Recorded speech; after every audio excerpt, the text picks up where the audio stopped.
welcome to the show, everyone. We're on now, and again back in the house. We've got the man running for Congress in the 2nd Congressional District in Utah, right? Second. That's right. All right.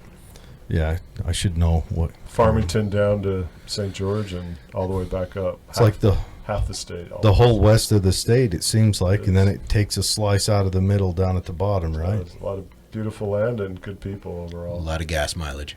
Yeah, we'll talk about the truck repair since we last talked.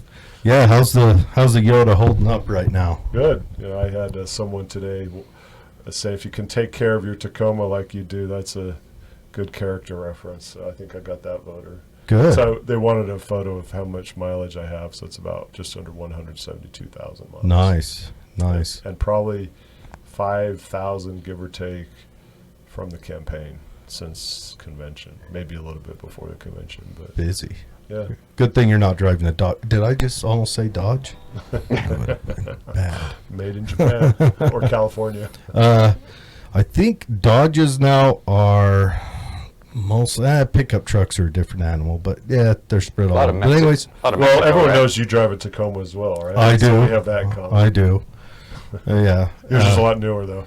Yeah, mine's a little bit newer, and but other than that, I'm hoping these newer generations keep up with the with what the older generations were known for, and yours is a 10. What is it? Mine is a 18. Oh, geez, that new.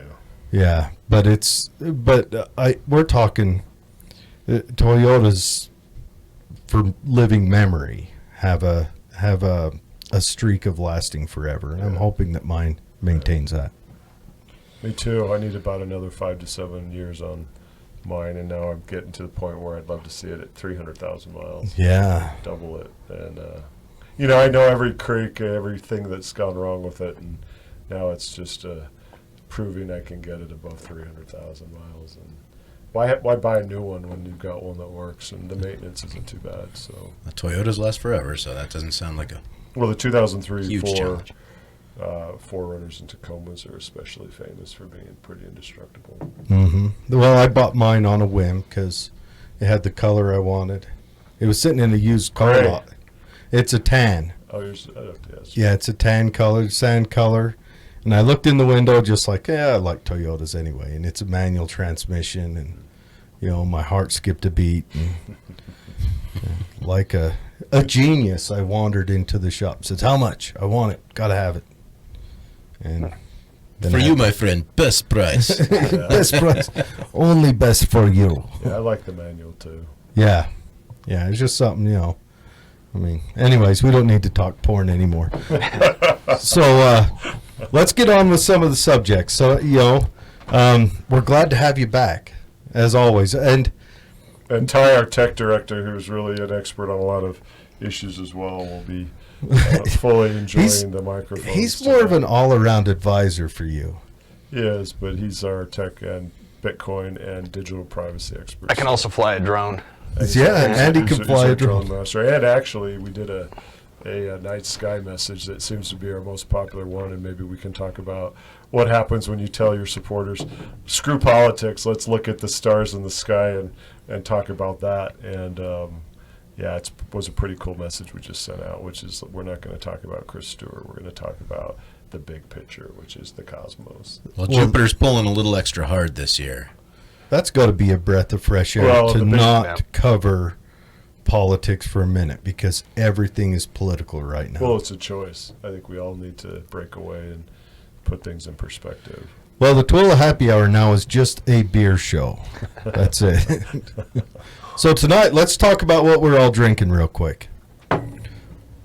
Cutthroat Pale Ale by Uinta Brewing Company. Yep, that's what Dave and Kael have. We got a Grolsch Premium Pilsner. Yeah, Pilsner, and me, I'm going with good old Guinness because, I did accidentally grab a Coca-Cola, as you can see there. We may need that by the end of this. And then we've got some of the last IPA down in there, some Saison that I brewed, and then we've got some Squatters Juicy IPA. So if you like a fruity IPA, it's And a couple of carrots, which we should talk about. Yeah, straight that's from the garden. That's a great segue. You know, let's talk about supply lines and economy by introducing the present that I got you guys. So I've been growing carrots for the past couple of years, and these ones are self-starters. You know, I let the carrot plant seed. After 2 years, they just seed, and then you don't have to plant carrot seeds anymore. They just grow like weeds. They're really neat. They're purple. You want to grab those, Ty? Sure. Yeah, I think we should talk about them. They're pretty cool. So in case our supply lines break down somehow, I'm leaving you guys with 2 of my great carrots here. And I already bit into this one, and it tasted pretty good. Yeah, they're white on the inside, purple. Now maybe, I don't know. Are they supposed to be that way, or? Well, here's the thing. The orange carrot was actually genetically selected to be orange and thin. Uh-huh. Now, the normal wild-ish carrots, they come out in purples, whites, and reds, and orange. So what has happened is throughout the years, what do they call it? GMO, genetically modified, well, or whatever. I mean, selective breeding with carrots. They eventually just got a methodology so that they can weed out all the other colors and go straight with orange and thin and long. Do you think they just picked that for uniformity so that when people buy carrots, they know it's a carrot, and maybe that's That's what I'm thinking. a little hardier? Maybe it's got a little sharper flavor. easier to pull out of the ground because it's skinnier. I don't know. Marketing, yeah. But this is how it was done in the old days. I mean, the carrots were all these crazy colors, and that's kind of the way I wanted to go with this little. Do you think we're going to all experiment. be resorting to our homegrown supply lines here pretty soon? It doesn't hurt to be ready. I'll say that much. We'll talk about that too. What happens the day after the election? But no, on your earlier point about politics, I say to our team, this is important what we're doing. I've done harder things than run for Congress, but we all have, I think, things going on in our lives, and we need to bring that balance into the campaign because when we lose that balance, I think it's not good for anyone. It's not good for voters. It's not good for policy making because we become too focused on what's the status quo and how it's done in the past. And so I want to run a campaign that looks at the model and says, hey, what did the model give us? The model gave us a lot of pain to a lot of people. So like I said, I think before when they told me I needed to raise $1 million to do this, I said, are you kidding me? Even if I could, I don't think I philosophically would agree with that. Our campaign probably just said, why did you say that? But I think money in the system is part of the biggest problem we're all dealing with. And the even sadder part is if that is the variable to the equation, what does that tell you about us, the people? Mm-hmm. I mean, why? I don't want to be someone who thinks he can be bought with fancy ads and bombarded with propaganda and he had the money, the most ads, I'll vote for that guy. No, it's not the way it should be, and there needs to be a more equitable process so that we can all have the amount of time that's appropriate to see our candidates, hear our candidates, and for the candidates to speak to us. Mm-hmm. Kind of like a day off, like a politics day. What do you guys think about vouchers? Vouchers for schools? No, for campaign finance. It's a good question. I've only really just learned about it. But I don't think I'm aware of it. Yeah, the idea is that vouchers are dispersed to every registered voter in equal amounts, and then those vouchers can be donated towards whatever campaigns, but there's like a fixed amount. It's it comes from the Austrian School of Economics, I guess, a little bit. I like. Anything they can do. If our government already, how do I put this, flushes toilets full of money all the time. Why can't the government say, we're going to buy ads. We're going to buy block spaces of ads. And then they say, okay, we bought the ads.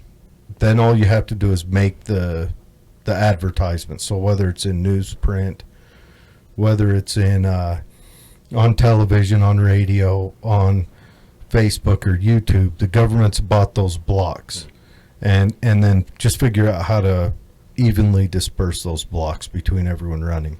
Yeah, I think the challenge is, you don't want to prevent people who aren't millionaires or want to raise money every day of the week from thinking I can help serve our communities. And so that would be maybe one way of getting buy-in. I mean, literally, Ty, literal buy-in from voters, that they are almost saying these are the voices and the messages we want to hear more of. But I think we talked before about, I want candidates, and as one, we know there are too many lawyers in Congress. We've got great lawyers. I'm happy to know many, but if we don't have a government that reflects the people, and money is the reason why, that's not going to end well. And I think we're seeing sort of a meltdown of a lot of things right now in terms of the system, and maybe it's time to look at some big picture changes.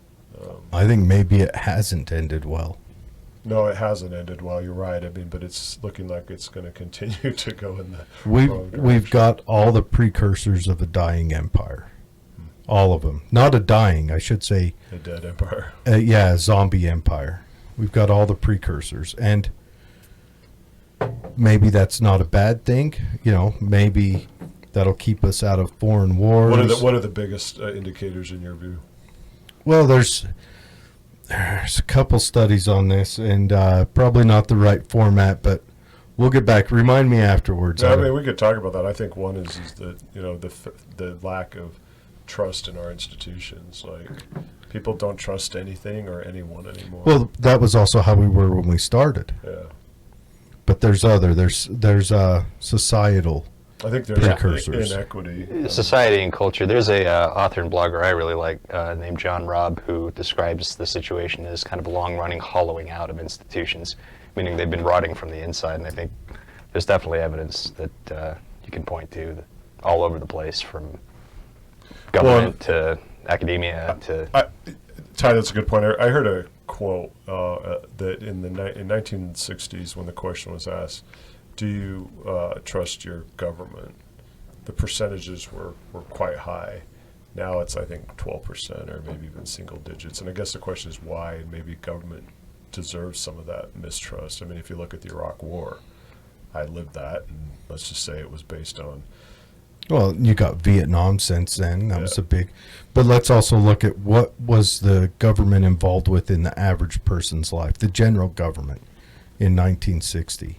Well, I would say that it was still pretty involved, but I think people weren't split up in our little narrow information bubbles that we've got. Yeah. And that might be part of it. I I'd also have to think look. the inequity in our country's gotten a lot bigger, so people feel left out now. I'd like to look in deeper. I mean, if we go from...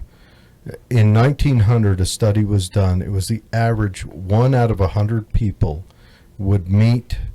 one time in their life would meet a representative from the general government, and all their dealings were state government. And nowadays, everybody is touched by the general government, usually not in a good way, usually once a year, usually you need a therapist. You're talking April 15th, Tax day, all that stuff. And that's the government has boiled down to where we damn near skip the state government on everything we do. That's an afterthought. And most of our contact is with the general government. Well, it's a symbiotic relationship, too. I mean, what is it that my government needs from me as a citizen? And what is it I need as a citizen from my government? What is that relationship? And then from there, I think you should ask the trust questions based off of those needs and wants. Because to say, like, do I trust you? I mean, like, if I'm a farmer and I ask the cow, do you trust the farmer? Well, that's a good point about kind of where does trust come from, and what do we expect out of our different levels of government. I mean, I talked to you guys before, and I talked to others maybe who are the libertarian, kind of view, which is that local government is really the only government that has the legitimacy of the people, or the ability to contact the people. I would say on issues like rights, though, when the federal government has said that certain parts of our country on race relations, for example, maybe we had to open that up, have not followed the principles that I think are based on human rights. In the South, for example, that was a federal government coming in saying, this is good for people who are Americans to get the ability to be educated. Separate's not equal. I mean, that whole principle that state. But remember, it was also the federal government that allowed Jim Crow laws to step in. Sure, and there's So it was just the federal government retracting itself. which was at least they did though. I mean, Yeah, they did. So I would say, if we could think of an instance where the federal government had to enforce interstate commerce, I could see that. That's where the general government was supposed to be, on interstate commerce. Because right now, if I was to bring up some of the things the general government and administrations have done, I mean, we could bring up Waco. It would have been leaps and bounds better had the local sheriff managed that. You know, instead of to start out. I'm old enough to remember Waco. To start out with the ATF, which then they handed over to their big brother, the DEA, and then I don't care who started the fire, but what was it? 38 children burned to death, and how many adults? Or you've got Ruby Ridge, where a sniper shot a mother that was holding a baby, shot her out from under the baby, and that was an FBI sniper. He missed the baby, though, right? Yeah, he missed the baby, Yeah, shot the she's mom still right alive. through the cheek. Yeah, the baby's still alive. You know, she gets money from us every year now because an FBI sniper took a blind shot. You know, it's interesting you bring that up because I was just kind of thinking over that again in the context of what's happened recently with like the Seattle autonomous zone and that sort of thing. Oh, And- with Chode? yeah, Or Taint, whatever we call it. Chop, Chaz, yeah, so whatever. I heard they got $20 million out of that. Can you guys confirm or deny that? 20 million. Oh, like insurance payouts or? No, The local government. they walked away. The leadership of Chode walked away. Oh, like they were paid off. Yes. Oh, I haven't heard anything about that, but no. What I was Join us kind for of thinking Jared's about, Autonomous Zone next week. It'll be set up right out front here because I'm lazy and don't want to go It's too somewhere far. on my There we go. Facebook if you look at Just it. invoice it to the Twilla County. Oh, I'm telling you, I don't know if Twilla can front 20 million, but I would probably settle for what, 20 grand in a 6-pack? I'm game. Well, if you think about it, it's probably a lot cheaper than going in guns blazing. right. Yeah. Oh, it is. It is a lot Which was cheaper. kind of my point. I mean, there's a lot of sentiment out there saying that why weren't these mayors more on the stick about crushing that, sedition, rebellion, whatever you want to call it, but you want to end up with another situation like Waco because that might have been what Well, happened. here's the flip other side. question. All right, this is a knock on the Democrat Party. They have bought in completely left. And so if any crazy left-wing idea is thrown at them, they buy it hook, line, and sinker. You think Joe Biden reflects that? I think Joe Biden needs to be reminded of his fucking name every morning. You've bought into the argument that he's not qualified to be president. Oh, I think he's more than qualified to hold that office. His vice presidential candidate is definitely qualified to hold authority and power. So the view is that Honestly, what I like about Joe Biden is anything we can do to dismantle having a president, we should do it. Like we've talked before, I believe if we're going to have a government, we should have a absolute monarchy. and then you can pull out the guillotine. We've got someone who's held responsible, and it should be an autocratic one, so that as he leaves, he doesn't say, "Oh, well, I'll piss this away," because he's got to worry about his kid that's next. So you trust the autocrat more than democracy? Oh, I don't trust democracy at all. How else are you going to subjugate 49% of the population to the whims of 51? Well, just for the record, I don't support monarchy, just so you know. And I don't either, and I don't support autocracy. What if we had a really good king? Well, that's the thing. Well, then that's different. I'll take a good president. Maybe we'll get Cyrus the Great, but let's look at it traditionally. Who's your favorite president ever? Abraham Lincoln. Abe Lincoln. Who's a Republican. Yes, he's a Republican. He also, how many editors of newspapers I understand where did he you're going. jail? It was a hard time, Jerry. How many people were killed on election day by U.S. soldiers manning He the booths? exercised power brutally at times, but I think it was for the greater good of keeping Like our making country sure he got together. reelected. No, I think it was 88 people were killed Keep our by country U.S. together. soldiers. Probably the worst part about Abraham Lincoln's presidency that I can look at through history is, why didn't he just free the slaves in the northern states and say, hey, if you make it here, you're free? And that way, what do you think would have happened to all the black slaves in the South? They just would have ran north, got away, and then nobody to chase them down. Yeah, the Emancipation Proclamation freed zero slaves, not one. You wouldn't have any economy left in the South. Yep. If well, they didn't have one anyway. So. Well, after you burn it down, yeah, it would have been cheaper to buy them all. It might have created a perverse economic incentive for people in the North to catch him and send him back. Well, then the South would have had to pay them. They would have been traitors. So you could have called them criminals. He would have, that. but Sure. That happened anyway. Instead, they went north and were just recaptured north and became slaves on the side of an imaginary line. But the Emancipation Proclamation freed zero slaves because it only freed slaves in rebellious states. Maryland still had slaves. Well, I mean, I think that Delaware. The original sin of our country was not going to be resolved easily or quickly, and that's the whole experience up until, I think, the Civil War.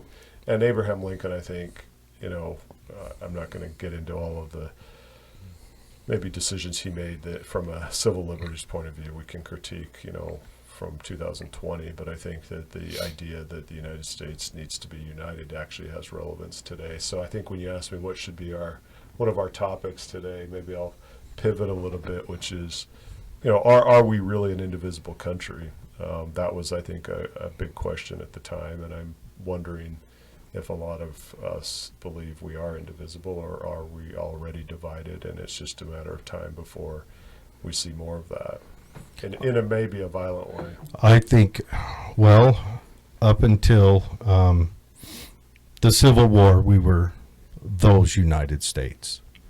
So we didn't have to be unified under a general government. And during the Civil War, we kind of became the Union and the Confederates. And after that, we became these United States. And then we had kind of the growing pains between there and, let's say, Woodrow Wilson, when he kind of jumped in and the Federal Reserve was started. So after that, all the incentive was to drive general government bigger. And then Utah has to fight for its being recognized against New York and California. Well, but Utah was a theocracy. I mean, it was, yes.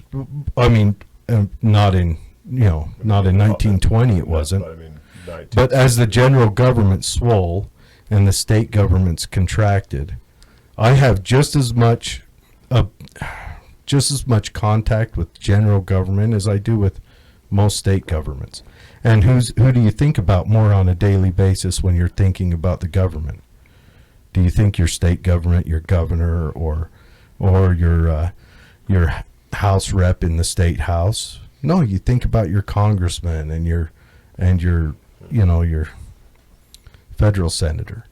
Whoever tweets the loudest. So then, unfortunately, instead of us being Utah's kind of autonomous and it kind of does what it will, and yes, there's still a slight argument, but the general government doesn't have its hand in your pocket like it does now.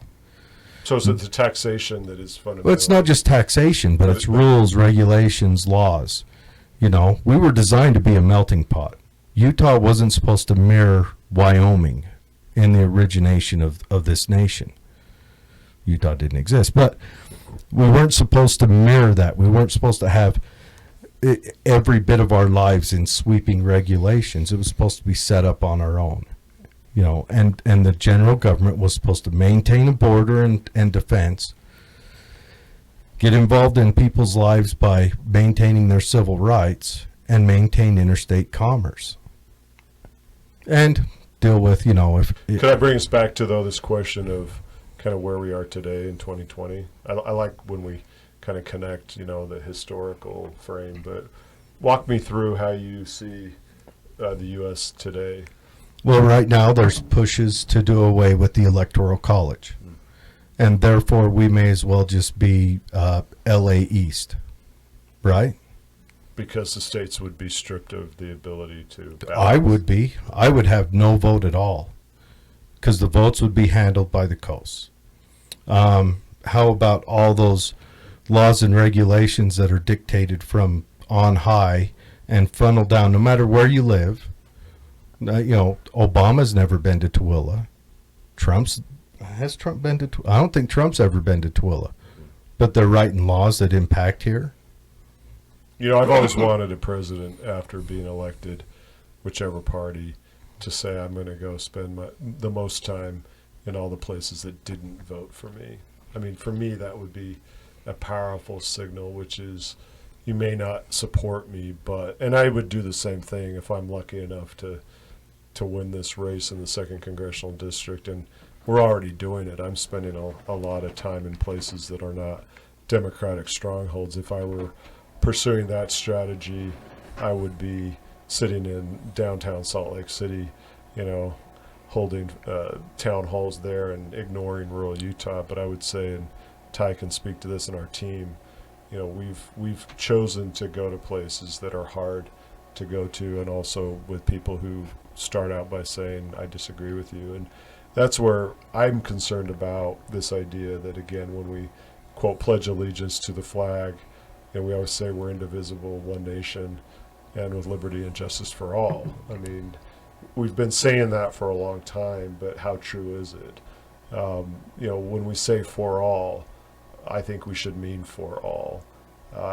And let's get into healthcare. Let's get into maybe some of the rights and social justice issues. Is it realistic to say for all is going to happen? Completely, probably not, but that's, to me, the fight. That's the political effort that I think we can all be better at. Being better neighbors, we talked about that before, but that theme that we announced in December still holds. You talked about teaching the neighborhood kids math, and we talked before we went live about how has COVID affected neighborhoods. I'd like to maybe spend some time talking about that, because I've seen it both ways. I've seen some people say, hey, the windstorm blows through Utah, let's help each other, pick up branches and move them halfway down the block, which is what I did. I built a 12-foot green berm, actually, pretty much by myself to help our neighbors. But, has COVID brought us together, or has it actually moved us more apart? I don't know. I guess I could speak to that, but I'm curious what you think. It probably depends on where you're at. Well, I mean, if your neighbors don't have health care and they lose their job, or they did have health care and they lose their job, what do?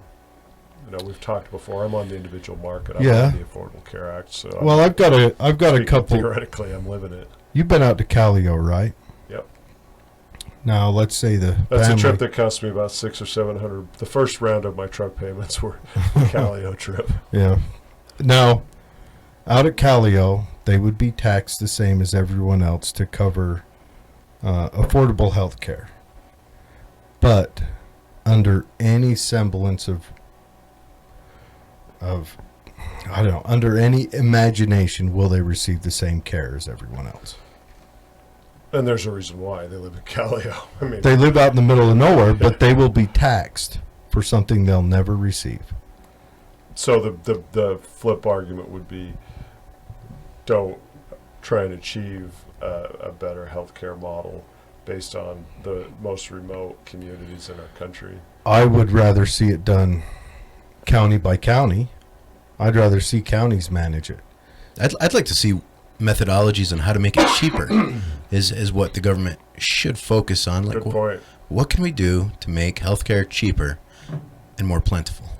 Cheaper and more accessible. And I think, one of the interesting things about COVID was the removal of the restrictions around providing like telehealth across state lines. And as I understand it, that stipulation is still going to remain in effect as long as Utah is in the state of emergency for.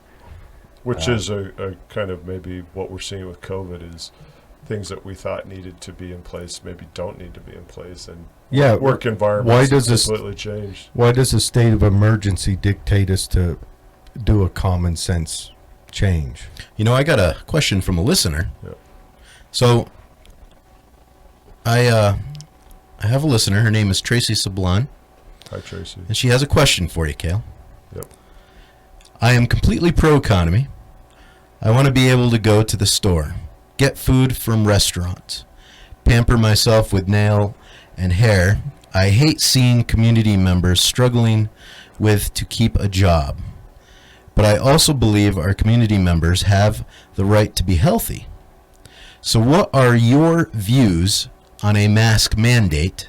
It seems the subject/authority to make this decision is always being passed down. And that falls in line with our healthcare question. It's very relevant for here in Tooele. A good question. And, honestly, we're talking at a time when, as of today, it dropped a little bit. But for the last few days, Utah's been at an all-time high for COVID cases. So I don't like the model of taking away things from people or forcing people to do things. I mean, that's just, maybe I'm the Westerner. Yeah, what's going to happen the first time But a guy is killed by a cop for a mask? well, but let's get to the kind of her good, I think, example about going into a store or going to a restaurant.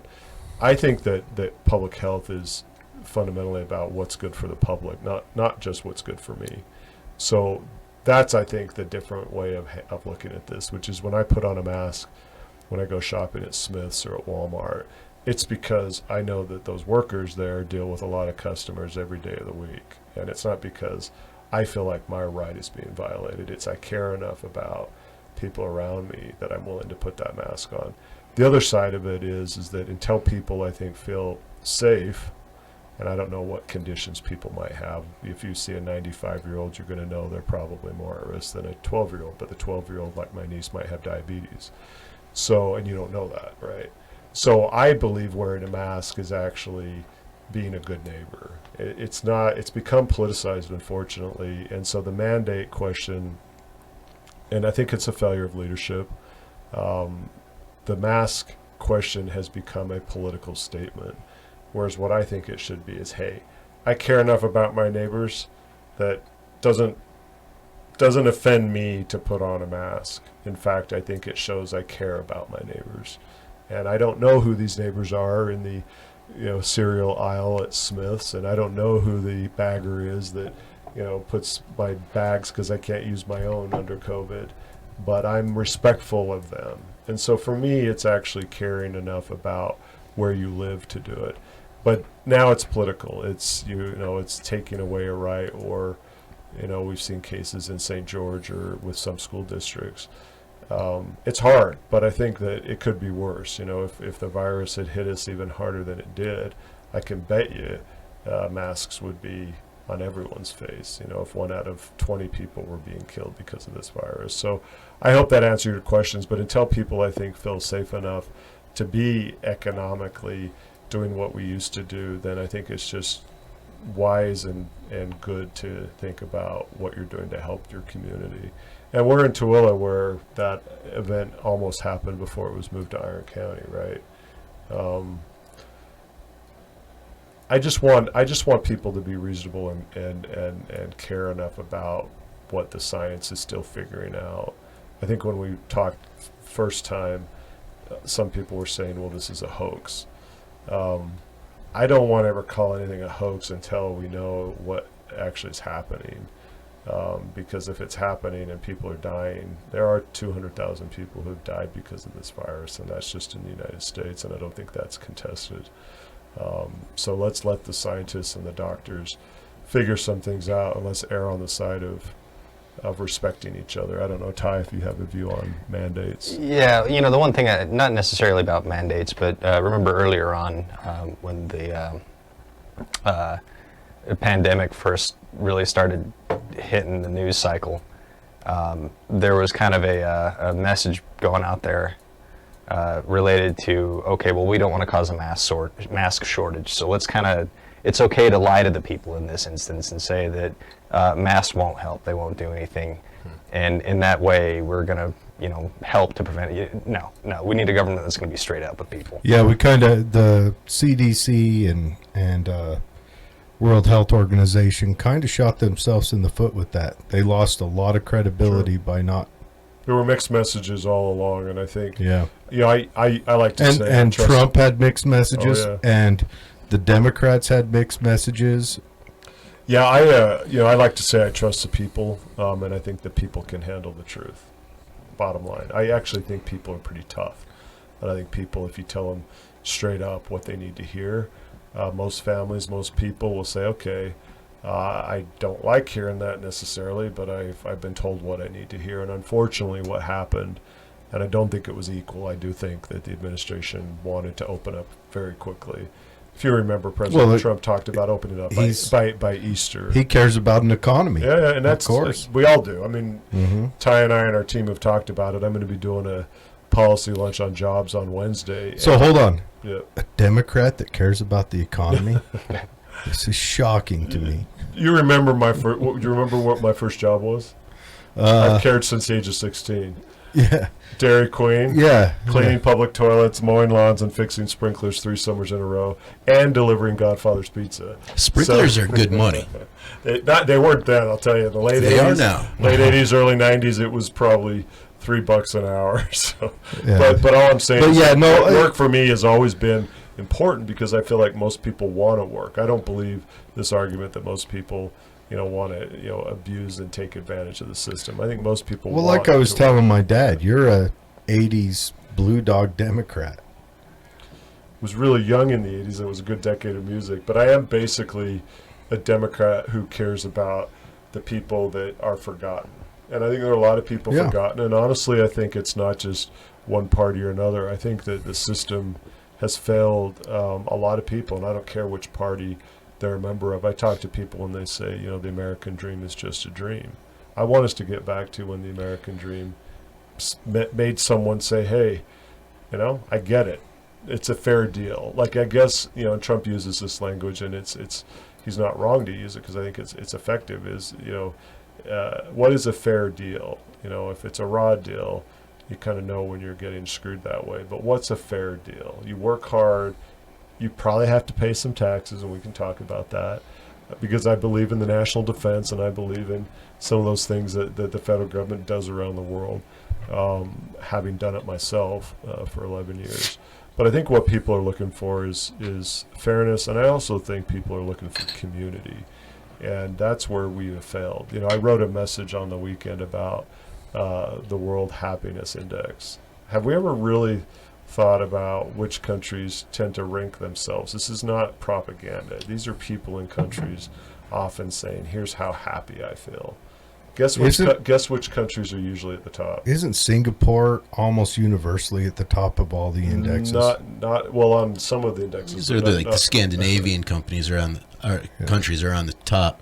But you got to also remember. But why they are? So it's been Finland the last few years. What kind of a Norway, military budget do they have to front for their citizens? And that's part of it. So I mean, we shoulder. Well, we shoulder the burden as Americans. There's that. We do, but there's also maybe this idea that if you're a mom or a dad, having maternity or paternity leave is good for everyone. It is. But there's other things too. But you're right. They have lots of things. They have private property rights that defeats ours leaps and bounds. So and everyone ignores that. That's why when Bernie comes out and says the socialist countries, they come out and say we are not socialist. They are not democratic socialists, whatever. They have high taxes. They have a high welfare state. But they also have private property rights and low regulation to start business. And this is uncomfortable to say, but they're homogeneous. Well, there's the small and homogeneous have different. You're right. There's a different scenario when you're a country of 5 million like Denmark is. But the question of what makes a community or a country happy, you're right. We're big. We're complicated. I'm not drawing a direct comparison there, but I do think there's a sense of what is the social contract between you and your government. If we all want our government to just leave us alone, I don't think that's actually sustainable. Well, the social contract is I was born here, and I'm chattel to this nation. If I want to leave this nation and take my wealth, I've got to buy myself from him. If I die and I want to leave a business I start to my son, I've got to pay them so much that business gets dismantled. And so that's just driving those are people. legitimate policies. Those are just driving people away from starting business. From starting businesses should help everybody, but that drives people away from doing it. So what do? They jump under the corporate model, which turns a business into a damn vampire. I saw a business in Prague in January that only accepted cryptocurrencies. It wouldn't touch fiat money. And I don't know why they would do that, but that was their policy. You try to pay with money, then they wouldn't take it. Just crypto. So maybe in those high government regulated areas, they're starting to look at those other options right now. And I can't blame them. Well, but I just think that, we're at a point in our country where some of the fundamentals should be questioned. And that's okay. I mean, I don't know if you want to. Well, to the point about cryptocurrency, that's an interesting point. There's a lot of content creators out there that are getting, I guess, banned from various platforms. They get removed from being able to participate in the normal avenues of monetization through things like PayPal and whatever else. We were just talking about one individual in particular who used to have a YouTube channel. This is the cancel culture of you. Yeah, in essence. And, I'm seeing that in a way, the only way around that sort of thing perhaps is to, adopt a model of more direct, transactional transfers with cryptocurrency. I think crypto's good because it challenges the status quo. I'm a big believer that disruption at some level is effective.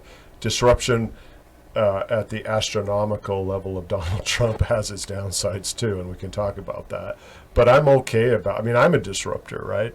Who says a Democrat can run in an R+16 gerrymandered district in Utah and make a case? I don't want to be a Democrat running in a blue bubble, having everyone around a table nod our head and drink our coffee and then feel good about ourselves. Coffee? I mean, those are Democrats. Those are fancy cappuccinos. Well, I'm macchiato or something served in a little cup. Yeah, mixed with something. Got the leaf on the foam. I had 2 rules, golden rules for the campaign. I'm only going to name one, and Ty, you cannot name the other one.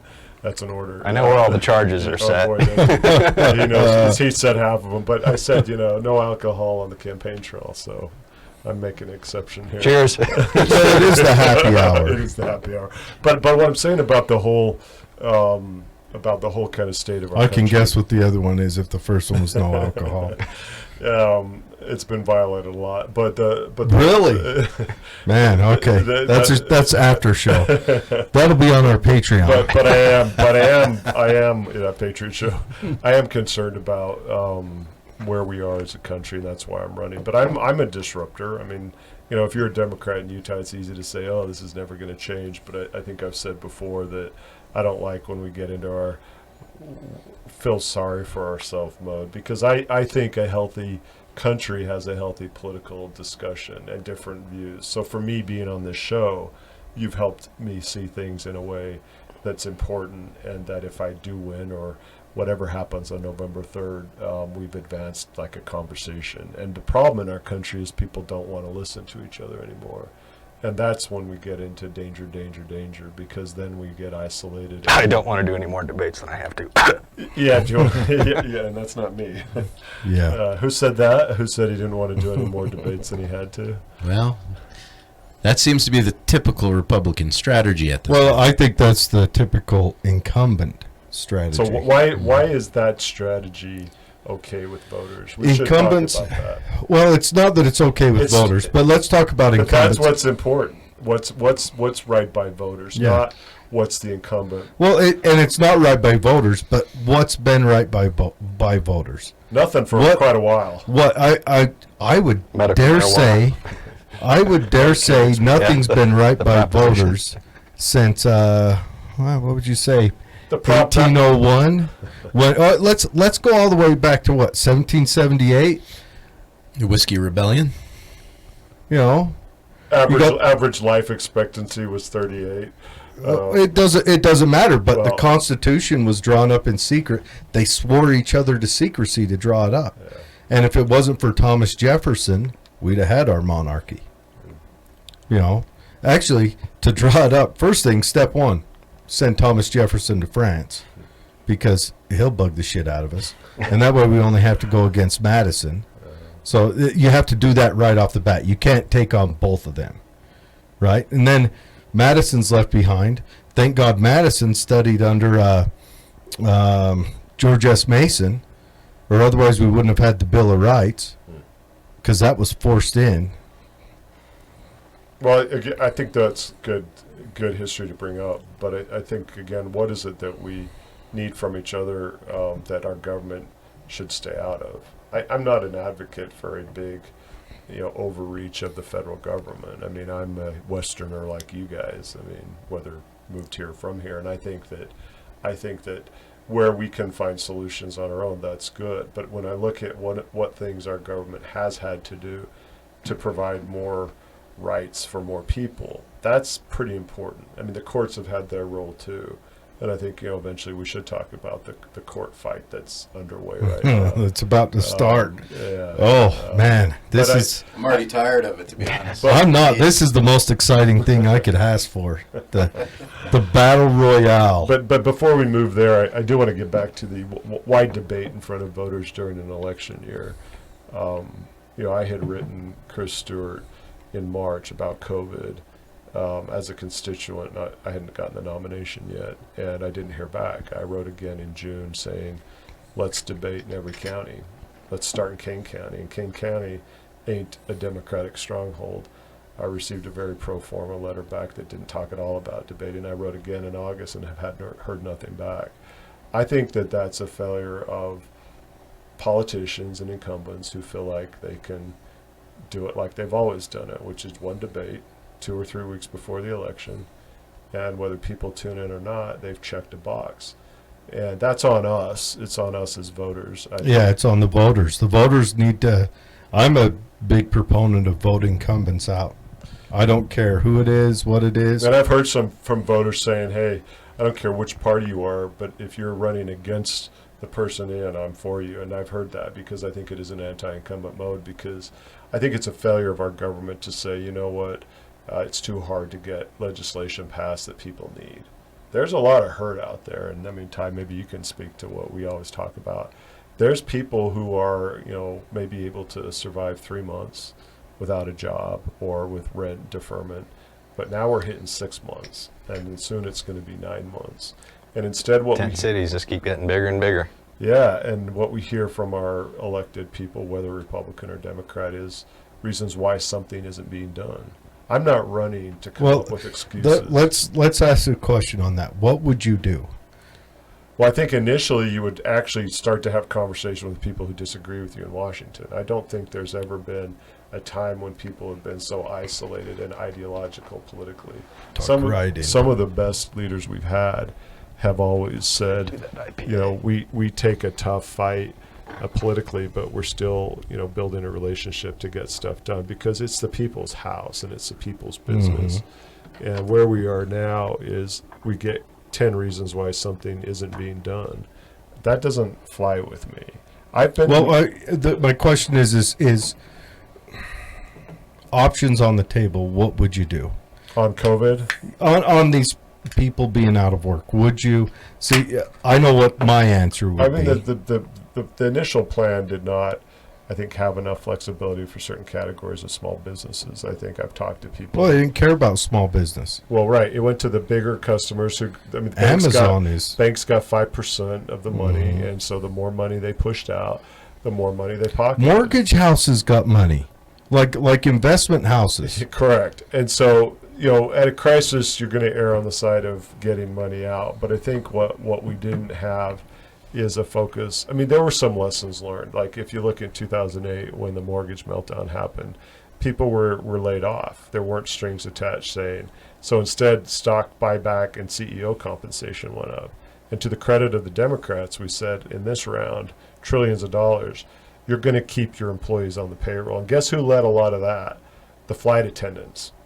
Because the last bailout, when the airlines went bust, the strings were not that you're going to keep your employees on. So to the credit of the party I represent, we said, you're going to take your employees' tax money, you're not going to fire them, and you're not going to give yourself, stock buyback CEO. I hear crazy stuff about going into an airport right now where there are more employees in the airport than customers. That's true. But I think that's a good thing.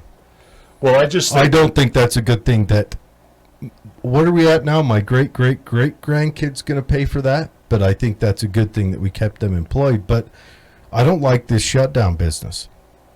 Well, I don't like it this at is all. an important subject about the How balance much- of shutdown versus safety. Well, here's the question. How much, what are we at? $6 trillion, Yeah, 4 or something, I think. right? Couldn't we have built a couple mass factories overnight for that much and made enough mass for everyone to have 7? But the first 3 months, people were saying, A, it's a hoax, or B, don't worry about it, go back to work. I mean, sometimes there's only bad options. They could have. So then you've got, and this is a knock on Democrat controlled areas right now, is I think they use this as a political football to try to make the president look bad, so they went overboard on shutdown and remained overboard on shutdown because they figure if I harm this economy, he just looks even worse. And then they go hat in hand to the government to say, you know what, take your guns out to everybody else and point it at them to give me money. Same thing with the protests. Police, stand back, let them burn the city down. We'll go hat in hand and tell them that the rest of the U.S. needs to give us money to rebuild the city when we back the police off. When all these dangerous areas have been Democrat controlled since the 60s. And so then they come in and, oh, it's racism. It's you guys. It's a Democrat governor, Democrat senator, Democrat city council, Democrat chief of police. It's all Democrat. No, it's because you've got failed policies. You've got economic restrictions in those zones. We need to free that up and let them build some economic mini empires in those Detroit and Minneapolis. We need to let them, give them the opportunity to I grow. don't think it's just that, when you say it's all these democratic cities that are the problems, I think I'm going to put up my arms again. Before COVID hit, income inequality in our country was almost as high as it was in 1929. We know what happened with the Great Depression. So that's not just one party. So before COVID hit, was it boom time for a lot of people on the stock market? I don't own stock. I've said before, I kind of wish I did, but I don't. So I had to cash out my retirement to pay a mortgage and made some good and bad decisions financially in my life. But when our income inequality is like this, that's when people say the American dream is just a dream. So that was predating COVID. Well, that's if you believe that there's a fixed amount of the pie, that the pie is stuck at this size. Well, what I'm arguing is I've had voters tell me we used to be middle class. We're no longer middle class. But that's a 72-year-old woman told me that's not because other people grew richer. That doesn't make you middle It's that class. everyone's sliding down the scale. One of the big issues is the number of kids in their 20s living in their basement's parents' Okay, basement. let's talk about that real quick. Why are houses, any starter home built today, Out of reach. why are they all starting out at $400,000? Because there's a huge demand for single homes. I mean, the market. What? That's not a single home. That's a upper middle class home. I mean, there's just a demand for real estate. I mean, But COVID's why? made that even more. All right. What about if the price to cut ground between all the regulations and all the inspections and all that is $10,000? Can you imagine why they try to eat that $10,000 of flushed money into $400,000 versus $100,000 or $150,000? But is that the developers that are running through That's donations just to get it through the city. politicians? I mean, who are the most powerful lobbyists in Utah? Lobbyists real estate lobbyists. That's fine. They're probably the most powerful everywhere because it's real estate. It's the only thing that counts, really. When you boil it down, it's all that matters. Even though you still have to pay taxes on it, we don't need to go back into chattel slavery. It's something physical. It's called real estate for a reason. Well, But it's illegal for me to take a tent. hold on. Okay. But just to cut ground, I've got to go down to the county building and the city building and I've got to go down there and subjugate myself before the Crown before they say, yes, it's okay for you to cut ground. That'll cost me on average 10 grand, right? And that's here in Utah. Twilla. But if you didn't have the Crown telling you Hold on. that, Now, we would have every digger around we're town just do going to whatever go they by want. percentages. Now, if I have to go 10 grand, how am I going to eat that into a $100,000 loan? How am I going to justify to a bank that I want a loan from you that's going to wipe out 10% of that loan right off the bat? You see what I'm saying? Yeah. Where they say, okay, we're going to have to eat that anyway, so we're going to build a $400,000 house, and we only have to wipe out 2.5% into that loan, which is an acceptable loss for a bank. 10% is not. And that's just regulations being tossed down. Now you go to some of the other states, and those get a lot steeper. Well, you look at clean air and clean water. So when our country was dealing, Ty, I don't know if you want to talk about that issue about land, but clean air and clean water, where was the gap and how was it filled in terms of improving literally life and death issues for a lot of people? It came from regulations that were... If I remember, I've looked into this. The Ohio River, right, started on fire. Yeah. And then they started. Several rivers were starting on Then the fire. businesses around it started getting clean and started best practices. And then a few years later, the regulation was written. Okay, well, all I'm saying is that if you can move the mean to a better place and save kids from having, lead in their blood or wherever from lead poisoning, there are national, I think, public goods. Let's put it that way. That do I trust the state of Utah on every decision in my life? Do you trust the state legislature? How many women are sitting in the legislature? How many people that are actually more reflective of the state are sitting in the state legislature? Not a lot. The state legislature tends to be what? What are the adjectives? Old, white, and Mormon. I have nothing against any of those categories, truly. But that's not representative, I think, of action. And let's use the example, to Ty's point, about propositions. When I say I trust the people, I mean that. If the people have a different view from me, and I'm seeking to represent not just Democrats, and the big difference between me and Mr. Stewart, and I was asked on an interview recently, well, why are you surprised that Chris Stewart supports Trump as much as he does? 80% of the Republican Party supports Trump. I said, Chris Stewart's representing a district of 700,000 people, regardless of the party they either support or hate or identify with. So on the propositions, I trust the people. Let's look at the last 4 cases we've had in the state of Utah. So you're saying I don't trust the federal government. Your argument is take it local. What was the legislature's position on the food tax? What was the legislature's position on Medicaid expansion? What was the legislature's position on medical marijuana? What was the legislature's position generally on better boundaries, try and get gerrymandering reformed? The people were asked, and no proposition's perfect, I know that. Again, I've had some serious policy experience in my State Department job. But when you ask the people, and the people say where they want to be on medical marijuana, the majority said we're okay with it. Who fought against that? All the big power centers of the state. Yeah.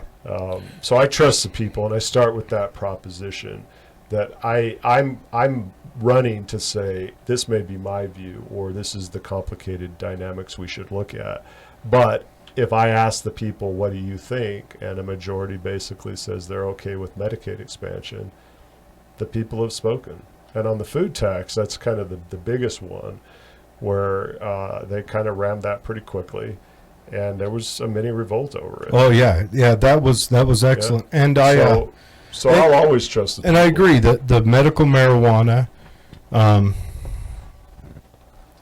I believe, let's talk about marijuana writ large, and let's talk about lottery tickets. Do you think Utahns should be able to gamble? I don't like idiot tax, so no lottery. Because it's an idiot tax. It's an idiot tax. But isn't it free? I have the right to buy and be an idiot lottery tickets if I want. You bet. But you're a libertarian. Why? Wait. I really want to hear. Okay. Yeah, I'm kind of shocked at this. You guys ready? Go for it, Jared. Gambling should be legal. Okay. Why do we need a state gambling? Why do I have to involve those sadists into my recreation? Correct. So you're saying it should just be legal? Gambling should just be legal, but I don't want state involved in it. Well, what if they want to be that's- involved? But and I guess in our Constitution it says you can't gamble, so you'd have to change the Constitution. So basically, the state at the state level, which tends to be a religious state, we all know the history, has said gambling is wrong. So Yeah. therefore, you can't do it. But is you it go. in the Constitution that says I can't order a lottery ticket through the mail and have it mailed to You me? have to change the Constitution. From what I understand, you have to change the Utah Constitution to get to that. But you could if you went to the people and went through the process. But again, But yeah, I don't want a lottery because as libertarians, this is where I want to find. I'm an anarchist. You're right. Yeah, we covered that last time. Libertarians were years ago. They're old school. Yeah. I'm like, you guys still think the government cares. But on those two, like, what about marijuana? Do you believe you should decriminalize and let the people I decide? want to legalize everything. I think Or that just take it out of government's ability. I think that drugs, if they are considered a problem because they're addictive, they're habit forming, should not be left up to men with guns, but men with stethoscopes. Sorry, Oh. stumbled over that. I believe it should be left as a medical issue. Now, we're already being raped by our government for the money for the men with guns. Let's just turn that money over to men with stethoscopes. Read it. You got a question. A good Oh. one. A legitimate question to ask. Okay, then this is from Dar Congressman. Butcher. Now, Dar Butcher is the honorable. He's a judge magistrate, but he's sending it through Cody. I don't know how that happened. Dar, jump on the show. What do you think about Term limits. term limits? Well, I'm for term limits because I can't imagine living in Washington more than 4 years or 6 years, honestly. Yeah. But I also always say, I should be fired in 2 years if I don't do the job right. I think there would be no question of a failure, and people should vote accordingly. I think the problem with term limits in terms of why we don't get people leaving is money. It's comfortable. It's comfortable, and they get into the circuit and the network. It's a racket, really. I'll bet the food there's pretty good. Well, it's you become. I mean, I'm trying to be a positive candidate, but when other people, for example, my opponent talks about all the important jobs he holds in Washington, I don't care if a Democrat says that, an independent, or a Republican says that. I hate that. It's not about how important the seat you sit in is. It's, are you delivering for the people back home? And I think Orrin Hatch said it a lot in the last decade that he was in government. He was too important to leave Washington. Yeah, remember he promised he would leave over and over again. After 2 terms. So all I'm saying is that you get caught up, I think, in the poison of the green. And the green is that you take the donations, you raise money. Maybe it's the power, maybe it's the marble. But if you've forgotten who you work for and who pays your salary, you don't belong there. Isn't it amazing? I'm fine committing to 2 years, actually. And if I don't deliver, I'll say, hey, it didn't work out, people. Find someone better. Isn't it amazing that Washington kicked that off? Yeah. It used to be a matter of shame to serve more than 2 years. In the past, they'd say, what, do you think you're better than George Washington? Correct. Yeah. And I like the model of people saying, hey, there's more to life than Washington, D.C. In fact, this message that we talked about, Ty, maybe you should explain it, but we decided to send a message saying, when you're in the district in rural Utah and you look up, you see the Milky Way, and you're actually able to kind of like get a perspective on what happens that matters, and it's not an election cycle. The geology of Utah is the same way. I love camping because when you look at our geology, our time on this planet's very small. Yeah, we're and insignificant. politics shouldn't drive the division that it does right now. And I think that if more people had that frame of reference, we would actually choose to get things done that would help each other. I want to get back to this idea of the division in our country. I do hope we're an indivisible country. We've been saying it since the age of whatever, when we stood up in school and pledged allegiance. I'm slowing people down to think of those words. For all and indivisible. I want a country that's indivisible. That was written in 1903 by the socialist Christians. I'll remember the guy's name after the show's over. Honestly, though, I want tell our opponent that. I want to live in a country that believes it's indivisible. Not that it's perfect, not that one party has all the answers, but I am concerned about these decisions that we're making to point fingers and divide. I think it's dangerous, and I think it helps people around the world who want to see Americans fail. And as someone who represented our country officially, I think about that a lot. When you and I, or he and I are all debating and arguing, that's one thing. But when we're literally treating each other as the enemy, that's why I'm running. And unfortunatesly, I think Donald Trump wants to divide us. And Jim Mattis, who I consider to be a mentor, as our last Secretary of Defense before Esper right now, his farewell letter was, we cannot afford to have a divider-in-chief. Why was I he agree so? with him on that. Why was Mattis so gung-ho to stay in Afghanistan, though? We'll talk Afghanistan, but I would say more importantly, it's what he said when he showed moral courage there and said, as someone who saw the administration on the inside, he said, and we should, if your listeners are interested, read Jim Mattis's, kind of when he finally came out publicly and said, "Hey, Americans, we can unite, but we're going to have to choose to unite." That's on us. Well, here's Afghanistan. We could talk about. I don't want to get into the weeds because I think the division is good. I honestly do. Because I think it's very dangerous. And there's a civil war here. You think it's already started? Oh, hell yeah. It's here. Jim Brown has already stormed the armory. Actually, he's a great cousin of mine, I guess. Props. You know who my famous relative was? I think I mentioned this before. Rode with Butch Cassidy. Well, Butch Cassidy's from down there. We're trying to verify it 150%, but it's fairly verified. I'm just here. But anyways, I just heard that the other day talking to my old man. But anyways, Butch Cassidy beats John Brown.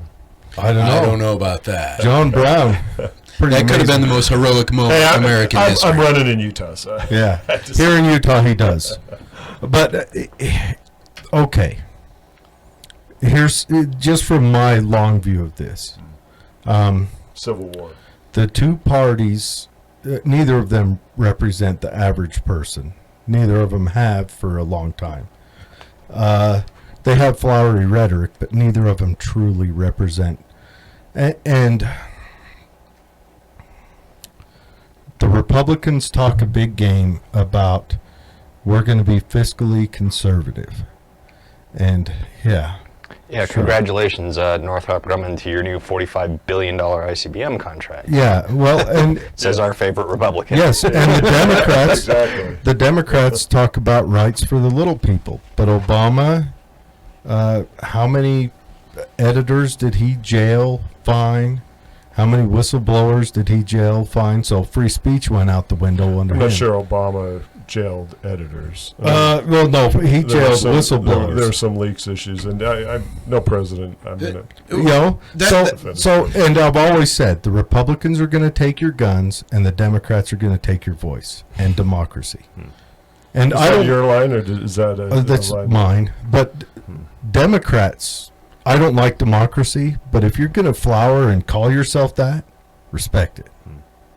So speaking of whistleblowers being jailed, where do you stand really quick on Edward Snowden coming back to the country? Well, thanks to Ty, and Ty ought to talk about this too, because he's read Snowden's book and I haven't. I've written about this, so I'll start and then I'll hand off to Ty. But when I wrote for the Daily Beast, I said he's not a hero and he's not a traitor, and he ought to. I only wish he had stayed in the U.S. because I think if he had stayed in the U.S., he would have had a very strong case to say, hey, there are some real issues here that were going on without the knowledge and input of the people. So if any of your listeners are interested, I wrote in 2012 or 2013 when it was a lot harder to do.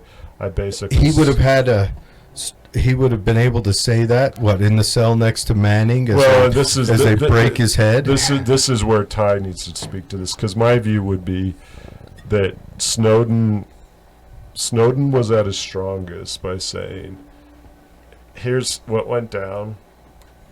Take me in." And the ACLU and others probably would have said, "We're going to make the case for you." I could be wrong on that. I could be that he.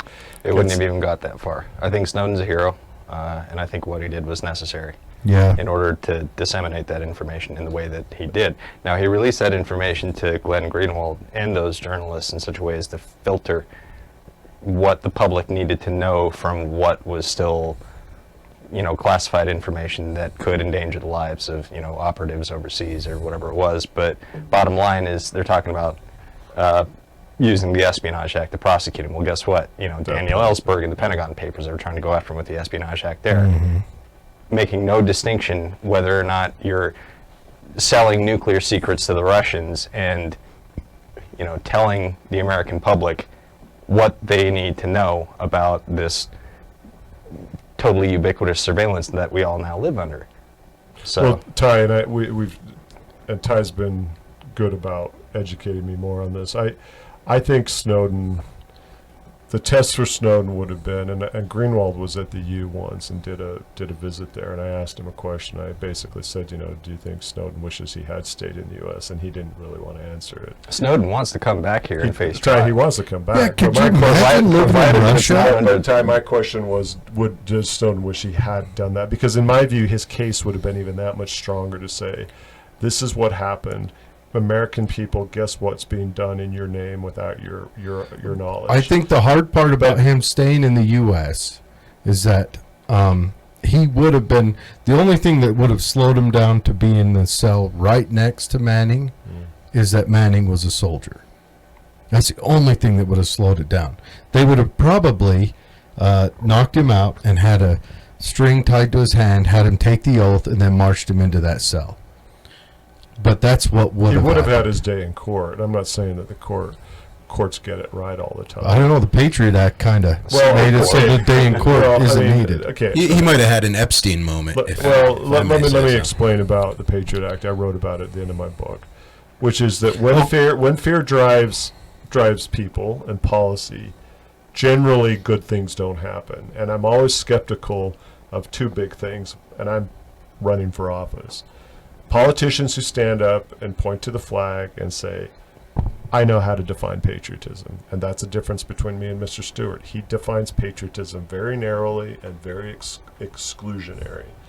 His definition of patriotism, when I hear it, is that he's right, and anyone else who wants to maybe have a wider definition of patriotism. What values do we stand for? When the Saudis kill Khashoggi in the consulate in Istanbul, do we have a president who says that's wrong, or do we have a president that says it's about trade deals, it's about selling weapons to the Saudi kingdom, which is what Trump said? Well, why didn't we punish Saudi for the World Trade Center? Correct, and that's what I'm saying, is that it's not one side or the other. But right. what I'm saying is I want a leader, and I'll extend it. If a Democratic president did things that I thought were in violation of those values and principles that I believe we stand for, I would lead the revolution against that president in my own party. I really would. So I think that when we talk about patriotism, when we talk about values and principles, I don't think it should be through a partisan political party lens. It should be what made America great. And I still, I think we're a great country going through a nervous breakdown right now. How we come out of that is still to be determined. But it's going to take Americans as neighbors with each other to listen and to say there's more in common than divides us. But right now, I don't think enough of us are doing that. And I think that's a problem. You're doing it in your neighborhood, and I'm glad to hear that. You're not only sustaining yourself with your garden, but you're helping teach kids math. I mean, what's better than that combination? And he's having awesome barbecues. That's the model, that you're actually finding connection. And when I go back to that happiness index, when you, in fact, I think I brought it with me because I thought it might come in handy. Speaking about reaching across the aisle and trying to close those divides, we just did a podcast with two colored girls from California who are representing the Black Lives Matters movement. And during that 3-hour podcast, I think we found a lot more in common than we found divides us. Absolutely. And they're wonderful people. Yeah, they are. And we had I would say it was a pretty enlightening moment between the two parties. And that's why your podcast is great, because I was telling our team I can't wait to get back to Twilla to do this, because there's no script. As I've said, I hate people running for office who say, where's the memo? Tell me what they're going to ask me. And in fact, I can't go into too much detail. Well, the teleprompter's broke. I'm sorry. Yeah. But let me read you where it seems like these Northern European countries have the model worked out. This is the report. So since the first report, and it's the World Happiness Report. Since the first report was issued in 2012, 4 different countries have held the top position. Denmark in 2012, 2013, and 2016. Switzerland in 2015, Norway in 2017, and now Finland in 2018, 19, and 20. And then here's the quote. A happy social environment, whether urban or rural, is one where people feel a sense of belonging, where they trust and enjoy each other and their shared institutions, said John Helliwell. There is also more resilience, because shared trust reduces the burden of hardships and thereby lessens the inequality of well-being. That's basically, do you give a shit about your community and your neighbor? And if you do, what do you do to make sure those ties are binding us together? And what we're having, I think, right now a struggle with is, do we have the will? And then if we have the will, how do we do it? Part of it's, I think, technology, and we talk about this and our team talks about this. Is technology actually breaking down those barriers, or is it being weaponized? And I think it's probably both. And we didn't talk about digital. Yeah, we got this issue with elections. Yep. How come we're not breaking into using technology? Well, forget that the government can't set up a website, but how come we aren't using technology to let's bypass this mail-in vote debacle that's going on? Well, voting on a blockchain? You can vote on a like blockchain. I mean, you could even have it so that a guy, like, you schedule, hey, you call a number and schedule, and a guy can walk around with an iPad, and you go on there. He can help walk the little old lady through it, or the old guy, or That takes trust in the technology and the people behind the technology. okay. So But now we're asked to trust. The mail-in balloting is Now a we're step in asked to that trust direction, the though, right? mail-in ballot Right. when the USPS has come out against the incumbent, and we've already had what? New Jersey had an issue where they just sent a judge to jail for it, for messing with mail-in ballots. So what is your view about the mail-in for a vote during COVID? One, you're getting someone's hands in the mix where they can just drop that shit off out in the field. There is no chain of custody. Well, I think it depends on the states and the state laws that require postmark dates. But the guy who picks them up initially, It's an extended logistics chain. Whereas if I just go pull a lever, it's I a chain suppose. of custody thing on something that's supposed to have all this important meaning. Yeah. You know, democracy. There's a lot like of I said, auditability the issues. Democrats are going to drop a nuke on democracy. Wait, the Democrats are going to drop a nuke on democracy. Well, if they've taken a bit out of the chain of custody, it'd be fine. Okay, have every mailman, when he picks up your thing, he has to sign for it. It's going to eat up a lot of time. He's going to have to sign for it. And then when he drops it off, someone else signs for But it. with the paper ballot, the mail-in ballot, there's the record. I mean, in Utah, when you send in your There's- ballot, you can verify that it got to the voting. And when it didn't get there, what do you do? What's the step? There's a process actually that you can. There are. I You know call them up, and then come December 31st, they say, "Fuck, there's still how many million missing?" While the country boils into civil war because every day the teams have moved the football 5 yards. 2 points on. Let's continue to talk about balloting. But when you say we're already in a civil war, walk me through more of, again, why you say that. I don't think the And I'm Civil not saying War's. you're wrong, I don't think the Civil War's Democrat Republican Yeah. as much as it's left and right. Same thing. Civil Wars has always been fought about. The minute you had Portland, that guy shoot the other guy just because he was a supposed. Yeah. That was the first directed shot in a civil war. That was the first one. He killed an individual because his political party was different than his own, or his political ideals, because that guy probably wasn't a Democrat. He was probably pushing Democrats, but he's so far left that you wouldn't recognize him. So how do we get to a place where things are de-escalating? Yeah, you line people up against walls and drop bodies, honestly. But the scary part about that is So you basically use I'm more- massive retaliation. I'm more to- scared of the right. You're more scared of the right. I am. And explain that some more. Well, how do you think Adolf got in power? So the fascism. Blood May. The Nazis would not have attained power without the communists 3 years before him. Blood May was communist rioting. I think they killed 28 police officers. It was For Russian them. meddling of the elections. It was fear. It was the use of fear. Well, they build them up, and then the right says, "No, we're not having this," and then it's they law and rise order, up. right? It's saying we're gonna create the law and order. I'm way more afraid Storm of up the one. Tylung and the Now, SA are gonna. if I had to come in. live under one or the other, I would much rather live under pre-war Nazis than pre-war communists. Because under pre-war Nazis, you had parks and a semblance of life. Under pre-war And the communists, trains ran on time, damn it. the trains ran. Under pre-war communists, they pretend to pay you, you pretend to work, and everyone eats turnips. And if you're lucky, in 25 years, you can buy a Lada. They did put him on Time magazine. I don't think they put Stalin on Time magazine, did they? No, one's mustache. So, was but you better, see though. this only going bad, regardless of the next 5 weeks. You see our country only going. How do we avoid it? I think it'll fatigue out. That's my So belief. you have different views. You think it'll fatigue out? I do.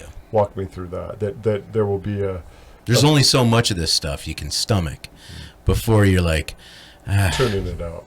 Now, if you're not getting paid to go to the protests, then you're just going because you have a passion. And once you realize that nothing really is being accomplished, which the protests don't really accomplish anything other than really negative things, it seems like, I just think it'll fizzle out. So when you had the Black Lives Matter guests on, where was the common ground that you found with them? Well, That we're all human beings just trying to get through Yeah. life as best we can. Initially- I think the non-aggression principle, I had As to explain explained. them to that, and economics. It all boils down to economics. The reason the inner cities are in turmoil is because there's no economic mobility there. There's no way to attain a life. And then the riots happen, burn down the Target and the Walmart. Well, that's what, another 200 people now without economic mobility? And then those People are all in, working for Walmart economic mobility. well, it's better than not. Yeah. And then now those people, November 4th, I may be putting in an application at Walmart. but and then you look at it, they happen in cities which And I wouldn't have a have, problem with that, actually. which have the highest restrictions on starting a business. Now Utah's pretty bad on its certifications you need to cut hair, and we've talked about that before. You know, those things need to go away. So but regulations haven't failed all the times. I mean, FAA, when you get in an airplane and you're flying between Salt Lake and Aruba, I mean, don't you Okay. want a federal system in place, internationally coordinated, to make sure And there's the key word. What did you just say? coordinated? Internationally. So anything that is beyond the local. I think anything that has the possibility of crossing states, you know, that's a good database and idea. Not just that, but the U.S. started all of it. And so the communications amongst airplanes flying over Europe is done in English. Over China is done in English. Because we started, so the whole world saw a good idea and adopted it. So do you need a gun to see a good idea and adopt it? Why is Vietnam sending guys who wanna talk airplanes out of the sky and pilots to learn English to fly over strictly Vietnam? Because it's a good idea. So they adopt it. Good ideas are adopted. You know, the other ones are, you know, you sharpen a stick and you shove it down and keep, you know, you force it down their throat. That's fair. Just like Nader. Nader talked about airbags. Remember that back in the 70s? Oh, if you guys don't go with my regulations, it'll Unsafe never at any happen. speed, right? Did. Yeah. It happened anyway. We didn't go with Nader's regulation. So let's bring it back The to... car companies did it because the customers wanted it. Yeah, but let's bring it back to masks. So say COVID continues to be above 1,000. Herbert, our governor, seems to be sort of maybe saying, hey, things need to go back to maybe more of Here's a couple of questions. Yeah. We're looking at a couple of things. Coronavirus is... We've got a lot of cases. A lot of people have caught it. So you agree it's not a hoax? Yeah, it's real. Okay. A lot of people have caught it, right? But where's the deaths in that spectrum lie at? Tend to be minorities. I mean, people of color tend to... No. Isn't it somewhere like 40% are people in old folks' homes? Well, I mean, the spread is Isn't it something like 25% are deaths in of Utah, people past it's the the... Latino community. Okay. And the Polynesian communities. It's people that intergenerationally, the spread, but They also... live in the same the house. data countrywide And then we've is- trapped them in that house so that they get a petri dish. Well, they And can't we've- afford a house, so they all have to stay in one trapped house. them in Yeah. wherever they live. And also they say, isn't vitamin D extremely important for your body fighting off diseases? So we've locked them in their house, given them no reason to leave, tossed them $600 so they can stay in there. That $600 pays for an Xbox and 2 new games, easy, right? So we throw them in there, food for your kids. and you'll still have some left over, right? And you throw them in the house so they don't want to leave anymore. No, there's no job to go to. There's no reason to get outside. There's no reason to get vitamin D. Well, the amount that should go going forward, I agree, is a debate worth. And I'm fine with sending them money, but I'd be much finer with saying, had they come out in February and said, hey, there's a disease coming from China. It's looking pretty ugly. So, look, go on www.thefirsttimeeverthegovernmentsdonegood.gov, and we've got some plans to sew masks. Now, if you don't have a sewing machine or whatever, go buy material, and other people can post on this www.thefirsttimethegovernmenteverdonegood.com or .gov site that they sew masks. Bring them $10 in the materials, they'll sew you a mask, they'll have it ready to go. Had they done something like that, or if they'd have said, better yet, all this money that we're going to throw, that we are going to saddle onto our great-great-grandchildren, like we talked a minute ago, we're going to figure out how to make masks. We're going to say these businesses have to be closed. But we built something over here where there's an assembly line where everyone's 12 feet apart. We doubled the 6-foot distance. And this assembly line makes masks. The government built this. It's a temporary assembly line. After that, the government's going to go into lingerie. But we built this. You can come work there. We build them in regions. We build them in every city, whatever. I think if the government's going to shut businesses down through the public health departments, you owe it to those businesses. I completely agree. They shouldn't have But if shut. the government's not going to shut down those businesses and COVID cases spike through communities, that's sometimes you only have bad options, right? What government taught me, 11 years in the State Department taught me in Fallujah, and your listeners may not know the whole story, but when I was a civilian with the State Department, I was, in the biggest battle of the Iraq War and after, and guess what my job was to help rebuild the city. And that was a lot harder than running for Congress. this is one of the most important things I'll do, but I'll tell you that was a hell of a lot harder. And so often we would wake up with only bad options, and I think schools right now are only bad options. There's no good option with kids in school right now, or teachers, and what that means. But I think if government's going to come in and say, for public health reasons, we're shutting you down, then I'm not as worried about the bean counters. Eventually, yes, but I think we talked before. You go to year one of this administration, what was the tax cut and who benefited from the tax cut? The trillions attached to that were between 1.5 and 1.7 Can I speak to that for a second? Yeah. At my work, we had a certain part of my work that every month ranked 10 out of 10 on danger, because it was 4 people did the job, 1 person per rotation.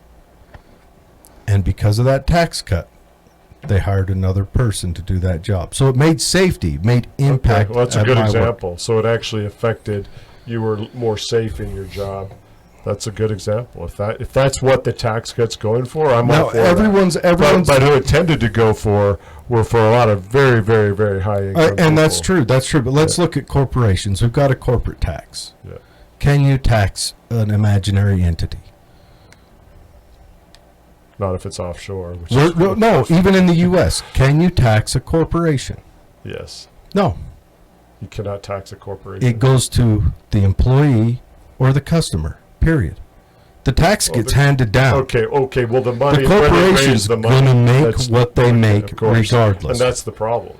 Who pays the tax? It's not the C-suite. It's not the CFO, the CEO.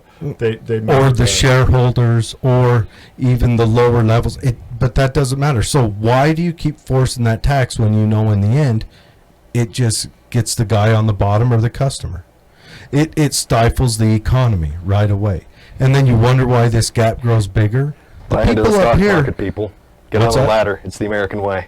Yeah. Stock market, The people up here aren't going to, they're going to make what they make. They threw the investment in. They're the ones that delayed gratification so that they could get into it. Or they got, sperm lottery worked out well for them. Right? But the people down here keep getting hit. So throw more taxes at the corporations. That's fine. The businesses, the employees will either A, not get a raise, or B, when they buy the product, they'll have to pay more. Well, I believe in this idea of corporate responsibility if it's there and if it's true, and that's where I think government policy can. I mean, let's look at the examples of fudging with the exhaust. EPA emissions. We had now another, I think it's BMW, and before that it was Volkswagen. So everyone was doing it. Well, right, but they all were doing it, but VW came out with favorite Trump. Mercedes, Mercedes, I guess. So all I'm saying is that there's a way where the almighty government needs to come in and be like, you're polluting our air. You thought you could get away with it. You got caught, and we're going to find the shit out of you. Why? For the right reasons. Because you're polluting our people. You know what the government... You're killing... When I run around, when I run at night... Problem. I don't want to suck in... Regulatory capture. And I think... I don't know if you're sounds like a textbook that... tells about... I think I know what you mean. What the government ought to do... They're caught... They capture the government. And speaking of which, have you kept up with the news about FinCEN and what's actually going on with the mega banks now? Tell us about it. There's a document release, and I haven't gone through all of it myself, but... You just did this when you were bored on a Thursday night? Well, no, I mean, the news of this dropped last night. So, what happened with FinCEN? The biggest banks out there are part and parcel in facilitating money laundering through, countries that have... what do you call it? There's a Danish sanctions bank. on them. Danish bank, I think. No, the largest banks in the U.S. and abroad too, like Deutsche Bank HSBC and HSBC, absolutely, to the tune of hundreds of millions of dollars. Who's going to jail over this? These are mega crimes. Well, here's the issue. Guess why? Because guess who controls Washington? Those banks. Well, no, here's the issue. You've made a black market, and you expect that vacuum to sit unoccupied? I want to look into that, actually. Yeah. You've made a black market. I still like the idea of best practices. So instead of the government fining everyone and running them down, and then having VW to where they'll give you a car loan for 35 years for a nickel, and you come in, and not only that, but you get a back rub with it. That's just I'm sold. that's just economic catastrophe. A beer So what's stein VW back, going to do now? They've got everyone on the dole, but now their cars are going to have less value to them. They're going to shave corners. So what if the government just came out and said, hey, guess what? VW is not as effective as it was on mileage or exhaust or whatever. You make your choice. Because airbags are here because customers decided. Well, but I'm talking about the emissions. And not just that. So if the pollution was the net effect, that affects people in our country based on their technology. And that's fine. And Let that's the our co- government looking out for our lungs. What if the- Lead and gas, for example, was a government intervention, wasn't it? Yeah. No, I think that was privately driven. Well, lead in paint, or Flint in Michigan, the water quality there. I mean, failure locally. But sometimes the federal government, I believe, comes in and says, hey, the local folks screwed it, or you can't trust them, or it's dysfunctional. So, Jed, this idea that you think local is always the solution. Yeah, I'm right. I think local is the least bad of the two Well, that's options. different, okay. But I don't... Because airbags, I mean, right now, you go get in my truck, and my truck has airbags up the A-frame. My truck has airbags on the dash. My truck has airbags that shoot up out of the doors. If I get into a wreck, it's going to change the atmosphere of the earth for all the exploding air. It would be the Michelin. Seriously. Seriously. And that was all consumer driven. Because what Nader wanted was an airbag on the driver. He wanted seatbelts, right? And then, so airbag on the... He wanted just that. And we went from that to where we are because the car and Nader came out and said, they'll never do this. You'll never see all this stuff. And Well, safety sells. I mean... And Nader has even come out and said, I was wrong. And Nader's kind of changed his mind on government regulations.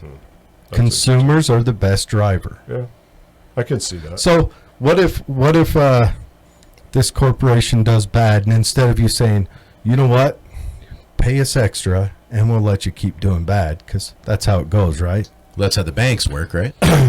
Well, that's the Well, even my business, pay us extra, we'll let you keep doing bad. What if the government said, you know what, we're gonna come out and test your plant every once in a while for a nominal fee, and then we're gonna publish it so everyone can see. Well, I'm all for transparency in terms of... Well, and then my business, say they pollute, whatever, and people say, I'm not buying that product. It's on the shelf. I'm going to buy the one next to it that doesn't have that pollution thing. That's why these green products do so good, is because of just the propaganda that's attached to them, and Yeah. the virtue signaling that, and the virtuation that you there's a lot feel of inside. there's a lot of We went to virtue signaling going on. we went all the to a time. bag at work Yeah. that was 20% recycled. Just the bag that holds the material we make. 20%. We charged, I think it was 35% more for a bag that was 20% Because it recycled. had that recycled. Because we could say, hey, look, this is recycled stuff. And it says right on there, 20% recycled. Can I shift gears and ask you, But- what do you think people are voting on this year? What are the issues they're voting on? Libertarians. There's a libertarian That's a on good the on the ballot. His name's Robert, and I've reached out to him. I haven't heard Hey, back from him I'll yet. do this with him. I'm going to reach out to him too. I want to. You tell him Yeah. come on the show. I invited him. Did he say you haven't heard yet? He when I talked to him in person, he was, oh yeah. So then I texted him, and I'm still waiting to hear back. I don't know if maybe my text got lost in all the transactions, but Oh, sorry. New question. I don't have a question. I have a comment. Yeah. So, Tracy, again, the same lady. Yeah. She started a Masks for Tooele group. It was a Facebook group where, what was it? Tracy, if I'm wrong, yell at me in the comments. and she did this all by There were herself. she did this. This is a Self-motivation. This is Yeah. a motivated lady. I think it was 12 ladies or 8. Well, 11 ladies and a dude. Whatever. They all broke out their soul machines. Sounds like a movie. Learned how to. Oh, seriously, this would be an awesome movie. Learned how to make masks. Here's her numbers right now. Yep. 27,000. Wow. Thank you for doing that. That's So- See, that's that's a community that works. Yeah. I like to hear that. Yeah, this lady, she stepped Wow. up. So Samsy the Riveter type and- stuff. Yeah, send us information on that. I'd like to I'd like to talk to you. Thank you for she did for not. being part of the solution. None of them charged for any one of the masks. 27,000. Wow. And there were a few hardships that she had to suffer to make this mission successful. Yeah, we had Tracy on the what show. motivated Tracy to do it? Both her and her mother have respiratory problems, I Send me believe. information. I'll send you. We did a show on her Okay, too, so you can I'll listen to it. dig through and find it. It's on YouTube. And did the community respond and be like, "Hey, thank you, we're wearing them," or was it? I think there's quite a bit of that. They got a lot of outreach. That's great. Didn't we actually see her the last time we were on here, and she was just coming out as we were coming in, or was that somebody different? No, who was that? The last She time? was working on a school project. Oh, I okay. think, Okay. Yeah, I think she was Yeah. working on the school. But Tracy, But was it on showed you also what I liked when that guest had talked about helping. I think she had a cleaning company, and she talked about. Oh, yes. Karen. Yeah, she Karen. talked about helping a school kid with school supplies, which was great. Yeah. See, for me, if we all cared about each If we all other, did a little let's just say, something. if we cared about each other in a genuine way, like Tracy and Karen, I think government. I'm an international guy, right? My 11 years was representing our country to foreigners. Now I'm looking back and realizing there's a lot of hurt and pain in our country, and part of it's self-inflicted. And it kills me that we're treating our country like it's a game, it's a sport to throw mud on each other, and mud can become blood if we're not careful. And that's what I'm worried about. So it's on us. And so when we talk about the weaponization of social media, I don't, Ty and I and our team, we talk about this. I think it's when we choose to believe lies. Lies are sometimes hard to figure out, especially if you're in a narrow little tube. But I think we owe it to each other to say, we're all in this really to try and get to a better place. And that's what I'm worried about between now and November 3rd. It's not about my election. My election, I'm glad we're doing this. We've got a great team. We've got over 100 volunteers. I'd name all of our team, but there's a lot. And they make it possible for me to run. Money doesn't make it possible. I think it's the feeling that the system needs change. It needs new. It needs a reinvestment. It needs someone who says, hell, 2 years, if I don't do it, you don't have to fire me. I'll leave because I'll know how failed the people who hired me. But I am really concerned about what we're choosing to do to each other. It's a choice, I think, and I think social media has become so weaponized, and not just by one side. I was never on social media till I ran for Congress. Guess how hard it is for me to make that shift from having no digital interest, presence, to being in this Twitch world of give and take. And I try and keep the standards what I want them to be. But it pains me that our country, and we are a great country, who have done a lot for a lot of people who never asked us to help them, that we're so self-absorbed. We're so mean to each other. We're so petty toward each other.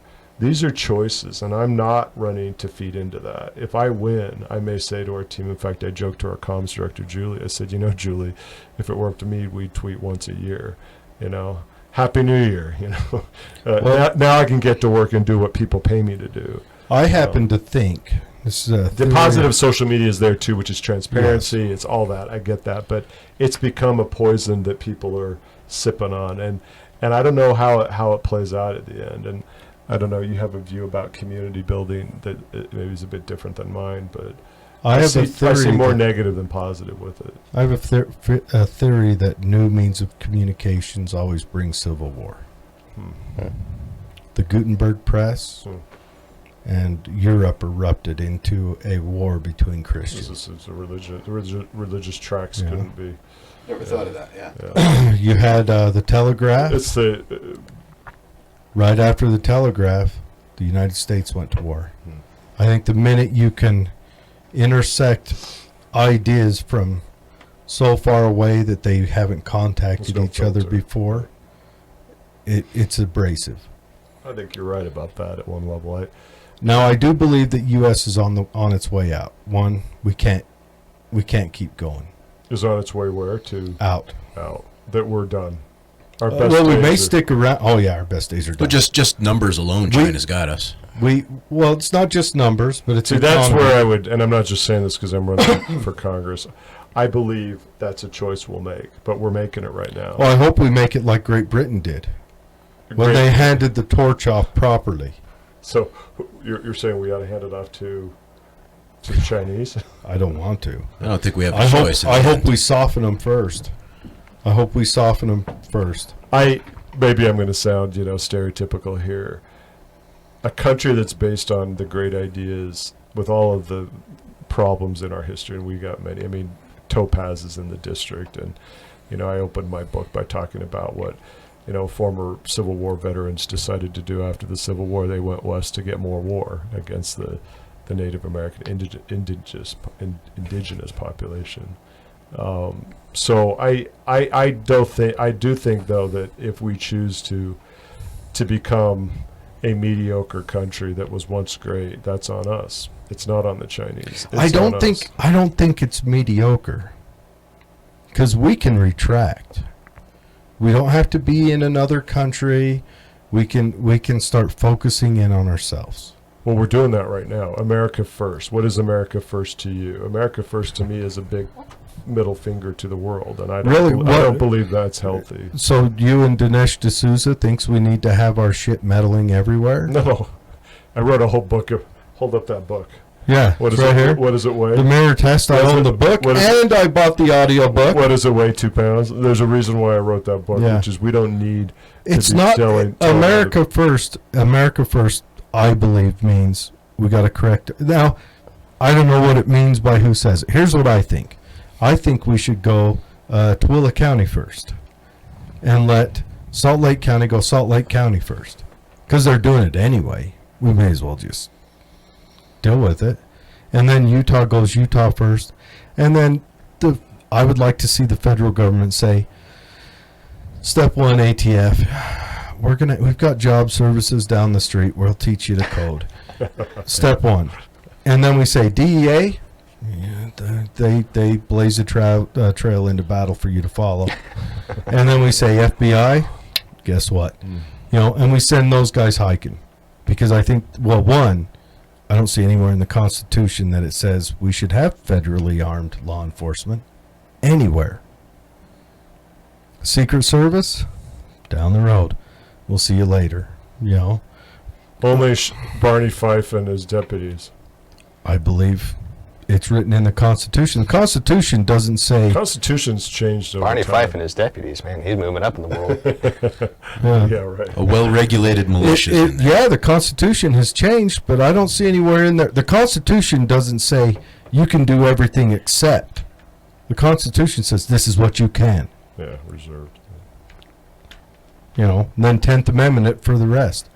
And there's no reason why the different sheriff in Tooele can't talk to a police officer in Wendover, Nevada.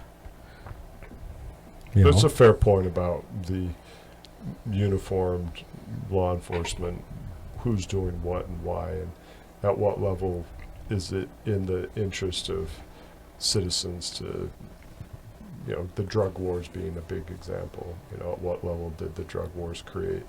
And Ty can talk about this, more problems than it ever solved, Well, it caused a perpetuation of itself. Yeah, War tends to do that, though. it does. And All wars. they never end when you think, and they sure do cost a lot of people a lot. What's that? What's the lady's name? Right after World War I. I think she wrote The Guns of August.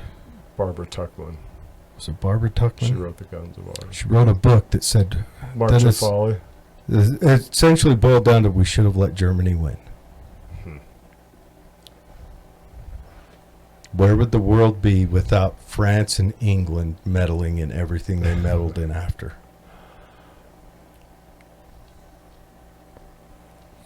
But Politics is a continuation of war by other means. oh, it is. It is. So who are the politicians you like other than yours truly? Like who do you like as far as leaders? Well, I like you right now. You're not a politician yet.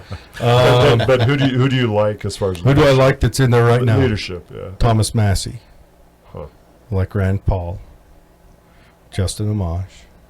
You do like Amash. Yeah. Like Tulsi Gabbard. Yeah, I like Tulsi. I think her economic ideals are... You But can't get everything perfect, I know. but she's got a lot damn going for her. I'll Yeah. tell you that. I would say Massey's probably my favorite.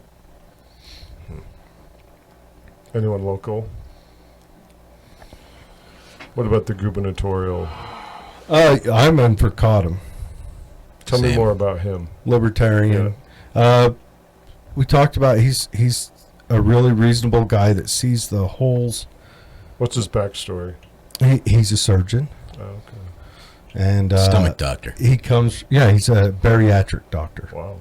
and he comes from the Republican Party, but he sees the Republican overreach into everything. So you think, let's talk politics in my race. Who you think the Libertarian candidate takes away more Republican voters or just Libertarian-based voters or Democratic voters? If there are three of us on the ballot. Well, By the way, I'm on top. Chris Stewart is second, and the Libertarian is third. Just so happened the way the alphabetical He- got worked. he would probably poll more independents. I don't even think he'd poll all that much because he doesn't seem to be very active. Yeah, He's not- And his platform is not out there. His webpage and his social not media there. is not really up to par. And I don't even feel like the Libertarian Party is doing enough to back the guy. And you know, sometimes the Libertarian Party will just put a person in there just to put a person in there. Fill a hole. Fill a Just hole. to Is stay that alive. good for a truly worth-changing candidate like me? No, I'm just kidding. Well, okay, here's how I see the Libertarian Party. The Libertarian Party. I think he's on the debate stage on the 19th, and I'm all for that. Good. And he met the standard, and I'm always of view that if someone's got an argument, they should make it. I just hope he's making it. You know? Mhm. I don't think libertarians are going to win anytime soon. I think libertarians should be like I'm doing right now. Yep. I'm driving a message. Yep. That's it. If I go and vote, I will go and vote for. I met him, and well, that's good. I'm not voting for president. I'm not writing anyone in. Just stop voting. I don't know. Do they still accept it when you write in Mickey Mouse? Yeah. I think I'm going to write in a porn star of some kind. Oh, I There's- like it. yeah. I like it. You know, or What's your top three? That would reveal too much. so, see, now the hard part is Now he's turning red. you go back to the 80s I didn't know we were here real quick. when they were natural and magical. You know, that's the hard part. Ooh, porn stars are politicians. Yeah, you know, we'll call them. Don't drink anymore. Yeah. But no, I'm not voting for president. One, Trump lost me when he wrote the bump stock ban. He lost me completely. I turned my back on him because How many weapons do you have in this house? You told us last time. None, right? Fishing accident. I went fishing the other day. You You took them all know, with They're overturning that bump stock ban, as I understand. man, I'm they telling really? you. I think there was something about a federal court. Yeah. Yeah. Good Yeah, for them. well, Good they're for them. fighting it. Would you So on one issue, GOA. Yeah, no, he lost that's- you on one no. issue. Yeah. He wrote a law that breached the Bill of Rights on a fucking desk. That desk should never have a law originate on it. That's not its job. Now, I may want a monarch, but I would rather have a monarch that's a fucking monarch, not a guy that just tyrants at whim. And that's when he lost me. That pissed me off. Now, And there's a backstory I'm sure we don't know about that bump stock ban. 'cause And it's the- always a give and take. the game. backstory, I don't care. Well, I hope your listeners aren't donating to the NRA anymore because they know Oh, where that money's going. I backed right? up. Well, Yeah, I don't donate to the NRA. I'll donate When to did- other When did you change though your view about the NRA? because the NRA, the French man in the suit. Yeah, I can't stomach the no, fact the that they let that guy NRA on top. backs every gun ban or every regulation on guns it steps in. So I go Your view is GOA. how they spent the money. Yeah. In They all went fairness, the a lot of corporate. Yeah, it's what's I was gonna say flagelants. That's not the word. It's too. you know the guy's just vacationing with that stuff. I mean, when you're buying expensive clothes and just taking the wife out to dinner on my donations, yeah, absolutely. you're not Do a you real think that's organization. happening with a lot of the NRA supporters that you know? Yeah, Yes. I The can gig see is it's up. been like Basically, that for, people know that the money's. it's been like that for a long time since I've been really. The NRA sponsored. Did you donate to the NRA? No, in fact, I've never been a member. But like when I was really into the gun world, now over a decade ago, I mean, a lot of the really passionate advocates of Second Amendment issues, you can go and meet them at the gun shows. They'll tell you that GOA, right, Gun Owners of America, and then JPFO, right, Are the better. yeah, Those are the ones that my money goes to. Where are they out Jews of? for the preservation of The firearms GOA is ownership. actually older. No, it's not older than the NRA. JPOA and JOA. GOA, Gun Owners of America. And they came about fighting the handgun bans of the 60s. Well, I started shooting a 22 at the age of this. I have to retell the story. So my parents said, "I know you've got a photo of me, when we used to go out and shoot the 22." And so they found it, and it's sagebrush, and I'm in galoshes, and I thought. I was 9 or 10 years old when I saw the photo. I'm like, oh my gosh, I'm like 6 years old. It won't be good for the party people, but for the general election, it'll be great. It'll be good out here. Well, what they need to do. But I mean, I've grown up with guns. My dad Yeah. used to have them in the closet, and I knew where the shells were, and I used to hunt pheasants. And Well, and that's the thing. So for me, when I get asked about guns, I'm not about taking things away, whether it's your private health insurance or guns. But what I am about is, are there ways to make communities safer? I'm always about the public good. Like, honestly, I'm not about taking private choices away from you, which is why on the gambling and the lottery ticket it is interesting, because for me that should be a choice. If you choose to I spend believe dumb it money should. after All the I spent metrics, $20 in Virginia and never win, but I know someone wins, All and the- that makes me feel good. all the metrics of the lottery is that it boils down to It's regressive. I mean, the people at the bottom yeah. buy the tickets. But and I'm kind of at the bottom of this my part of my life. my so. point of that is I just want to make gambling legal. Yeah, I don't want to be molested by the government if I'm running a roulette table in my garage. I mean, that's pretty basic. Well, it's a revenue issue too, which is it smart to keep Utah dollars to help kids, to help our programs? Because we spend more money in Evanston for not just fireworks but lottery tickets. In Wendover, it's for marijuana, and Vegas, it's for whatever else. And everyone's going across the state line to get Correct. the lottery So- tickets. How many car accidents? So how many polar bears are dying in the Arctic because of an SUV? My argument is it's- how do you argue against trusting the people? If the voters of Utah are not ready for these changes, then they'll vote that way. I don't know, but our state legislature seems to be doing a pretty good job But at that. Ty, that's the issue. I trust the people who elect the state legislature, but the direct voice of the people on big issues has been very reasonable. Medical marijuana, Medicaid expansion, better boundaries, and especially the food tax. All right. Well, Tracy mentioned a couple more things.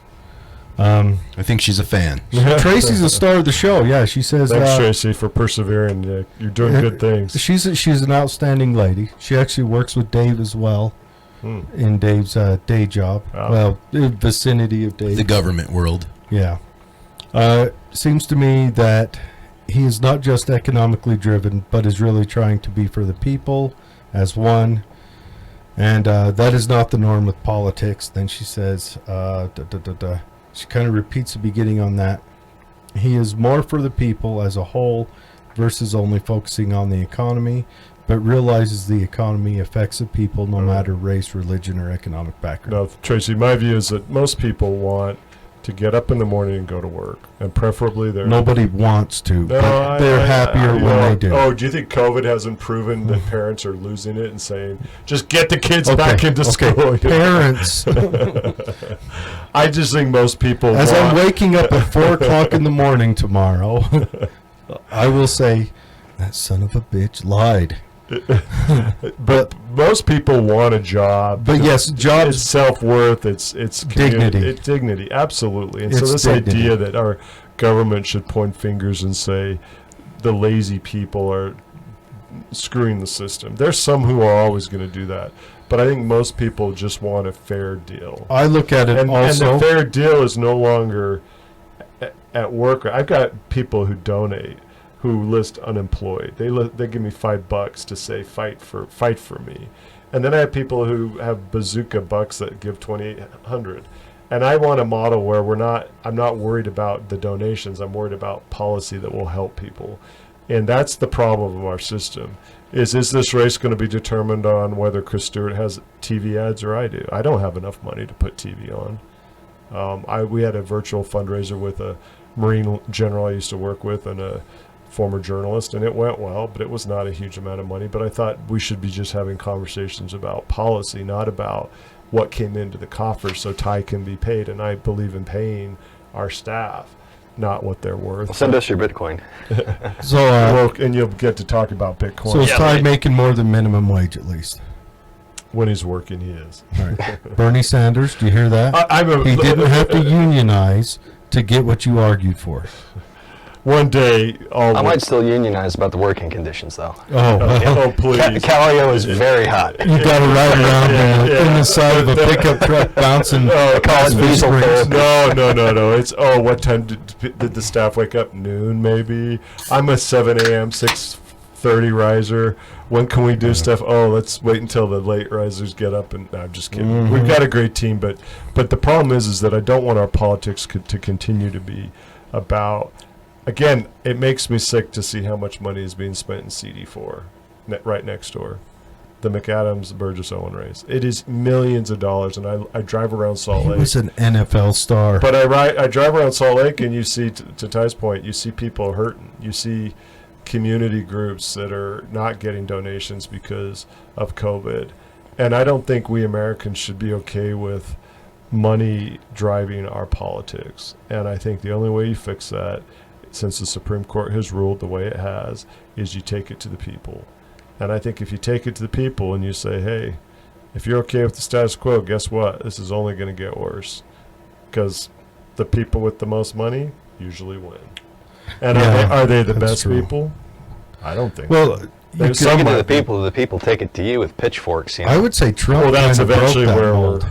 But why Well, is he it? broke a lot of molds. Why is But he's it? authentically breaking, and he's an authentic disruptor, and I get that. Like, honestly, He's a populist. He is. There's a big argument, especially from the libertarian who likes side. to shop at Burger King, as he said. last time. There's a big argument from the libertarian side that was written in the 70s. Rothbard wrote it that this nation, and he damn near predicted the day, is going to need a right-wing populist to come into power to save it. So when does the savings start? when he's not reelected? I don't know. He didn't get us into Iran or too deep. That is into true. Syria. That is true. So, You got to give him props. Are we? Thank God for that. We came close to North Korea, but We came close. I don't think Trump. The Rocket Boy statement was we worth it. talked about this. I don't think Trump wants to start another war. I agree with you on that. Yeah. But I'm tired. I think we're all tired of the division, the meanness, the constant all about Trumpism. I mean, I think it doesn't matter, the division. I It's honestly, I already think it doesn't matter. It's a fair point, but It doesn't. it's because not going to get better if we continue. Biden's going to get in. You think that division's going to go away? It won't easily, but it might be an opportunity to Oh start. no, it ain't going to go away. Captain Dementia's going to get in. He's going to step out. Okay, Kamala Harris. remember when I had the rule of timeout? Where's the data on dementia for Mr. Biden? Where are you getting? Kale, come on. We've all seen the videos. The hair on my legs. Hey man, want to have a push-up contest? He acts angry like my grandmother did. My I had a step-grandmother grandma when who she had Alzheimer's. dementia. My grandma died of Alzheimer's. Yeah. Mine did too. It's the same. You know how they get angry when they get confused? Yeah. What politician do you hear a guy ask him about taking guns away and he starts cursing him? That's not common for politicians. But anyways, I'm going to still call him Captain Dementia. You could prove to me he doesn't have it. I like the name. Bingo. Anyways, what We'll I take it want to to the do, people. we've got to round this show out here shortly. But what I want to do, You got a 4 a.m. start Ye- time? Wow. I've still got to edit this and put it up. What I want to do is I want you spend a lot of time. I give you a hard time. Not really. I've had worse. Well, good. Taliban, former Al Qaeda guys. Yeah, that's true. They actually had weapons That's that true. were pretty hot most of the week. Oh, I would love to see a debate. Like, how did that work? Like, there they are, there you are, and You want? I'll tell you a story. please. So there's a room about this big, which looks a lot bigger on your podcast, but it's a 12 by 12, give or take. Yeah. And so I'm in eastern Afghanistan in Host province, and I'm only with Arif, my linguist, because while I have some skills, Pashto language is not one. And there were some guards with me, Army guys, some Montana National Guard, and I said, stay out of the room because I'm meeting with these former Taliban guys who are now members of the local police force. So their transition from being active Taliban fighters in Pakistan was weeks ago, and now they're doing the right thing, and we're helping the government integrate them back into the local security forces. So I'm downtown in Host, which is a rough province where Osama bin Laden used to live. You know, we had this meeting area, and so I had the security, I had the guards. I didn't want them in because they had weapons. But I walked in, and there were about, 12, 15 Afghans in police uniforms, but they were former Taliban recently, and they each had an AK-47 loaded between their legs because they were police now. They had put 2 chairs at the end of the room, and that was where Arif and I were to sit. And I remember looking at Arif thinking, okay, this is when it probably ends, because it just takes one of those guys to be like, you killed my family, or I hate Americans, or you're an infidel. But what did I do? I walked into that room, I sat in my chair, Arif sat next to me, and we talked for an hour. And I remember for the first 10 minutes, I thought, at least I walked in here and we're starting the conversation that may not last very long. But what ended up happening, and the more important part, is I wouldn't say I was particularly brave. I was just numb at that point. I knew that's what I needed to do. And I had more close calls than that. I'll point out the paragraph in my book you can read. It's a big one. But I'm going to listen to it. I bought it on I audio. want to point out one page, Tom. None of my team have read the damn book the candidate read, which is a little bit of an issue with me. But anyway. It's an audio book, too. And he I reads listened it. to the audiobook. Yeah, right. He's lying. This is fake news. So when the meeting was news. over, when the meeting, China. Dave, when the meeting was over, the most important thing is I had identified the 2 guys in the room that mattered. And why would I say that? They were the equivalent of the rifle company commanders for the Taliban that were now trying to reintegrate back into society. So while my boss, the ambassador, was dealing with the high-level Taliban, I knew if I could take out those mid-level guys, the company-level guys, the squads, the platoons, like Ty's a Marine, he used to be a rifleman, then I'm doing my job. So what I ended up doing after that meeting was sitting down with these 2 former Taliban. In fact, one had scars on his hands, and he used to say, I got these scars when we used to attack your border checkpoints. And from Salerno, which is the army base there on the border, they knew about 15 minutes when the helos would spin up. And they would try and go over the checkpoints. So what I'm seeking to do, and I know you got to go to bed and get up early, I'm seeking to bring some skills that were honed in some pretty shitty, tough environments to Washington. And I'm also saying I care enough about our country that I don't want this low-grade civil war or medium-grade civil war to get a lot worse. And I do think it's going to be a choice we all have. I don't think Donald Trump's going to be only responsible for it. I don't think Democrats are going to be only responsible for it. I think the solutions that we can find locally, to your point, are real. What you're doing with the barbecue, the math lessons, the being a good neighbor, that's how we start to break through this situation we're in, which is pretty dark. But I think there's no greater country that can continue to lead than ours. I really believe that. But it's actually at a point where we've probably got to look at the fundamentals. We've probably got to look at, is a 2-party system a big part of the problem? Is money a big part of the problem? Is people who don't care because we're all on our damn iPhones in our digital world and we don't even look up to talk to another human being? Yes, I think there's many reasons why, but I think it's a choice. And if we choose to be the Roman Empire, it's on us. It's not on China. It's not on people around the world. In an election year, whatever we read and choose to believe or not, there's a way, I think, to find what are facts. Facts are facts. I don't think they're iffy. I think facts are capital FACTS. The sky is blue most days. This is not something that we ought to be dividing ourselves over. And what I look for in a good leader is people who want to rally Americans around what matters. And I think what matters is values, principles, leaving people alone when they want to be left alone. I'm all for that. But also saying, hey, we're better than where we've been the last 4 years. Because I hate to see our country hurting and fighting the way it is right now. And it's hurting a lot and it's fighting a lot. And we don't need to continue to do that. Regardless of these people who want to benefit from the broken system. So Ty's heard this before, but sometimes I'll hear something in our staff meetings, or I love voters, but they're always telling me what I do wrong, or occasionally what they like, but usually it's what they think isn't happening. But we're in this to try and get to a better chapter, and I hope 2021 is that. I also get emails from people saying they're worried about the violence, they're worried about the weapons, they're worried about the neighbor down the road who's either the Democrat or the Republican who's going to get violent on November 4th. And I just think we all need to understand that we've got a lot more in common that should bring us together. I hope. So day one, you get elected. You get there to Washington, D.C. We already made a deal. You're going to be there to read. You want to filibuster. Oh, yeah. I'm going to be there and be a pain. You said you wanted to read, I forget exactly, the phone book or some Atlas Shrugged. Yeah, Atlas Shrugged. No, that's got substance. You got to filibuster. I think you said you wanted to read your favorite recipes. Yeah. But anyways, you get there. I want to know, you're going to step in.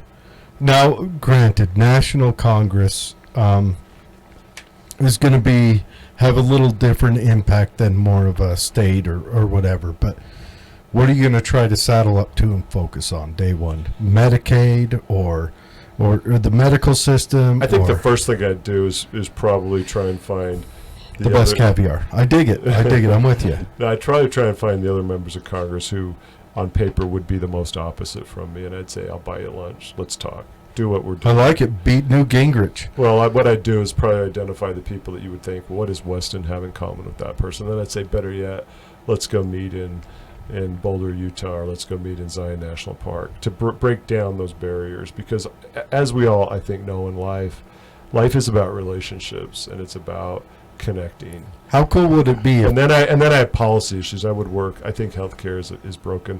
Public financing of elections, however we get money out of the system. Mm-hmm. The authorization for the use of military force, which of course is the authorization for any president to say we're going to drop bombs in that part of the world, and it's legal.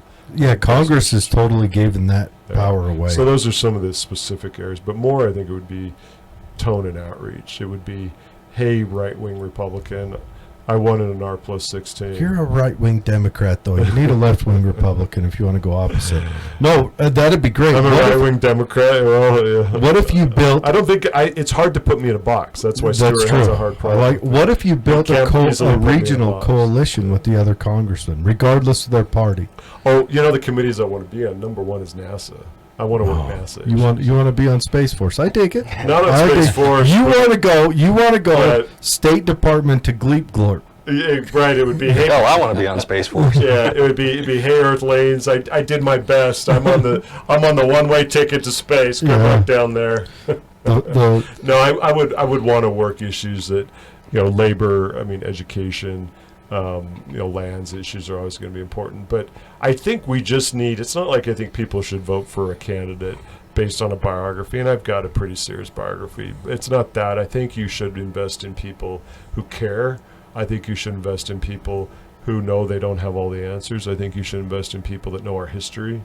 I like to talk about Topaz and CD2 outside Delta because I say, listen, what the wars taught me isn't just what the Iraqis and the Afghans around me and the Marine Corps was teaching me, when I worked with them.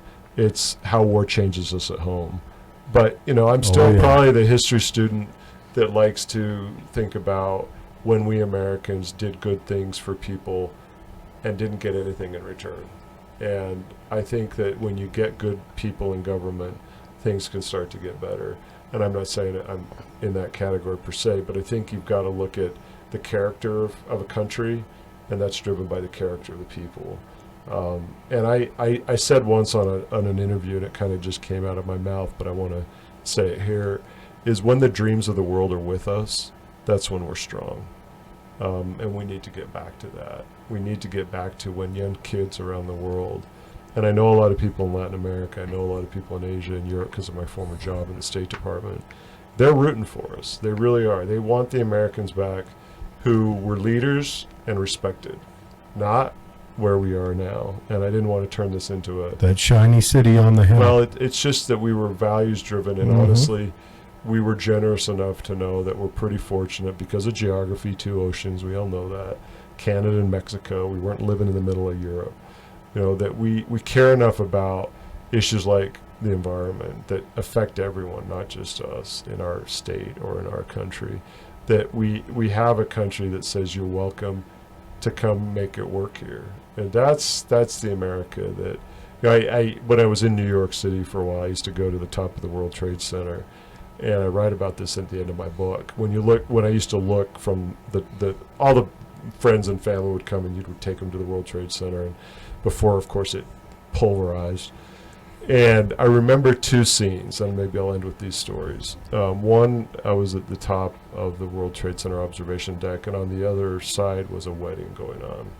And it was like a Marine. Oh, so you were in one of the Well, no, it was towers? the same. They had just had it. They had it on the observation deck, but it was... Oh, on the other side of the same... Well, it was the same one. So The same they building. Yeah, and they had the bride and like a high and tie hair. I always remember that they had their wedding there, and I think, wow, what would it be like to have your ceremony on top of the World Trade Center and then given what followed. But when you would turn around, you could see the Statue of Liberty.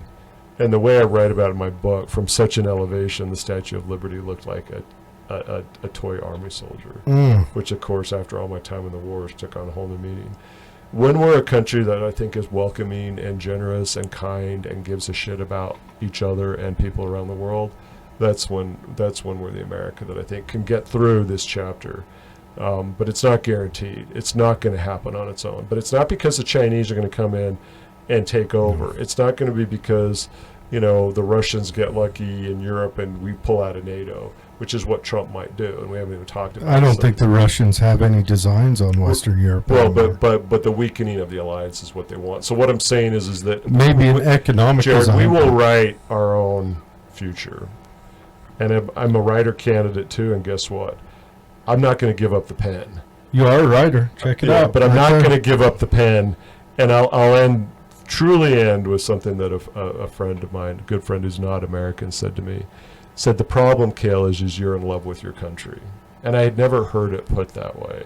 And I said, you know what? You're right. Like, I care too much about what's going on in my country to do what would have been easier, to write another book. I was going to sell another book for more than I sold that book for. And it's not a huge amount of money, but it's enough to live on for a while. I was going to teach. But when my friend said, the problem is you love your country too much, it made me think for a while. I'm like, you know what? It's true. I can't let go of, like, what's going on in our country. If I didn't love our countries, and it sounds kind of corny, but it's true. Like, it would be easier to be like, oh, who gives a shit about Washington? Who cares about whether Chris Stewart has a real candidate that's going to make him sweat? Healthy politics is not about one-party rule in Utah or one-party rule in America. If the Democrats controlled everything in Utah, we'd have a whole other kind of challenge on our hands. So, I just want us to think hard, to work hard, and really to feel like that community is still there if we fight for it. But COVID has tested it. The economy has tested it. The meanness out there has tested it. And the technology is probably part of the solution, but it's also going to still continue to be part of the problem. But if I get there, if I don't do a good job, it's not even like I'd need to be fired in 2 years. I'd be like, hey, you need someone better. I don't think that will be me because I work very hard and when I do what I do. But this was the right thing to do this year because I know I can make this a healthier debate, even if he doesn't want a debate. And if he believes only one debate is okay for an election year as important as 2020, that to me is revealing where the problem is in our system. I would like to think if I win that 2 years from today, I'm sitting in here with 3 candidates running against me. In fact, I'll promise you, if I win and I've got 3 people, Can we get a challenging different me- room for 3 more people? We'll use my Yeah, I just basement. hope we're not wearing Uh-huh. masks at the time. 'cause Or we who can knows use what- my basement or the bar. But if you're confident in what you stand for and what you believe in and why you're running, you shouldn't hide from the people. These podcasts are great because everything was open. We didn't know what we're going to talk about, and I think that's what's healthy about the conversations that you guys drive. The fact that you met with Black Lives Matter. Ty, I don't know if you want to add anything, but we didn't talk about digital, and we probably should talk a little bit about digital because we've got a Bitcoin function that I think is pretty innovative, and then Yeah, People can donate to you now? yeah, let me show that real quick. And then if digital you, privacy. we're not live on the website with a particular link to it, but just in order to comply with the FEC, there's a whole rigmarole that has to be gone through in order to actually be able to accept crypto donations. So we're following the model that Andrew Yang used on his campaign, which was to just reach out to us directly. I set up an email address that's alias to mine, crypto@westonforcongress.com, and then we can set up and arrange that transaction. We got Coinbase handling the key custody and management of it, and we're really just trying to keep everything above board with FEC because Well, that's yeah. kind of important. You don't want to get in there and day one you've got to go fight with the lawyers. Right. So unfortunately, it's not just as easy as dropping an address and go ahead and start mining to it, but it's important that we're giving, I think, voters the idea that, hey, we understand that. It is the future too. once again, that's crypto@westonforcongress.com. All right, and you'll email that to me. Crypto, Yeah, CRYPTO. CRYP, Charlie, Romeo, Yankee, Papa, Tango, Oscar. And then the general website is westonforcongress.com, and I'm very accessible. In fact, I got an email from Lori, our campaign manager, today, and she said, we got to call her in today, and she had heard one of our radio ads, and she's like, why are you talking about post offices? No one cares about that. Talk about something that I should care about. So I'm going to call her, and I'm going to say, she said, people in rural Utah don't vote. So I'm going to reach out to her and be like, hey, well, if you're living in rural Utah and your post office shuts down and it's an hour to the next post office, I can tell you that's could be a real problem for you, whether it's medication or anything. So what I, again, love about this district, it's rural, it's urban, it's trying to bring those conversations between people. And if I were just running in a Democratic stronghold, that's reinforcing the problem. It's reinforcing the bubble. It's not bridging out. For your point of view and your point of view, and Ty shares a lot of it, I think, is that I learn a lot when I hear people who look at things differently than I do. And when we talk about what government shouldn't be doing, I agree with that. I don't think government should be doing more than it has to in order to keep our country functioning, healthy, environmentally sound, all those things. We've talked land before, but land for us in the West, and hell, I've got West in my name. I'm a Weston. I love the land out here. That's why I came back. That's why I don't think I'll ever leave again. But I just think with the land, we used to have a better sense of community. And out in Tooele, I sense that you really do have it. And more places need to find it. But on November 4th, let's make decisions that get us closer together again. And it's going to take everyone. I always say it's going to take all of us. So it's not just going to be Democrats or Republicans. It's going to take families and communities to say, we've been through some pretty rough stuff, and 2021 can be probably rougher if we don't work towards something better. And that's on us, not China. I'm not a believer in pointing fingers around the world and saying they're going to take over. It's going to be them that does it to us. We're doing it to ourselves. All empires fall on their own. Yeah, but I don't think it has to be that way, Jared. That's, I guess, where I think that the inherent strength of our country is in our ideas, our ideals, and our story.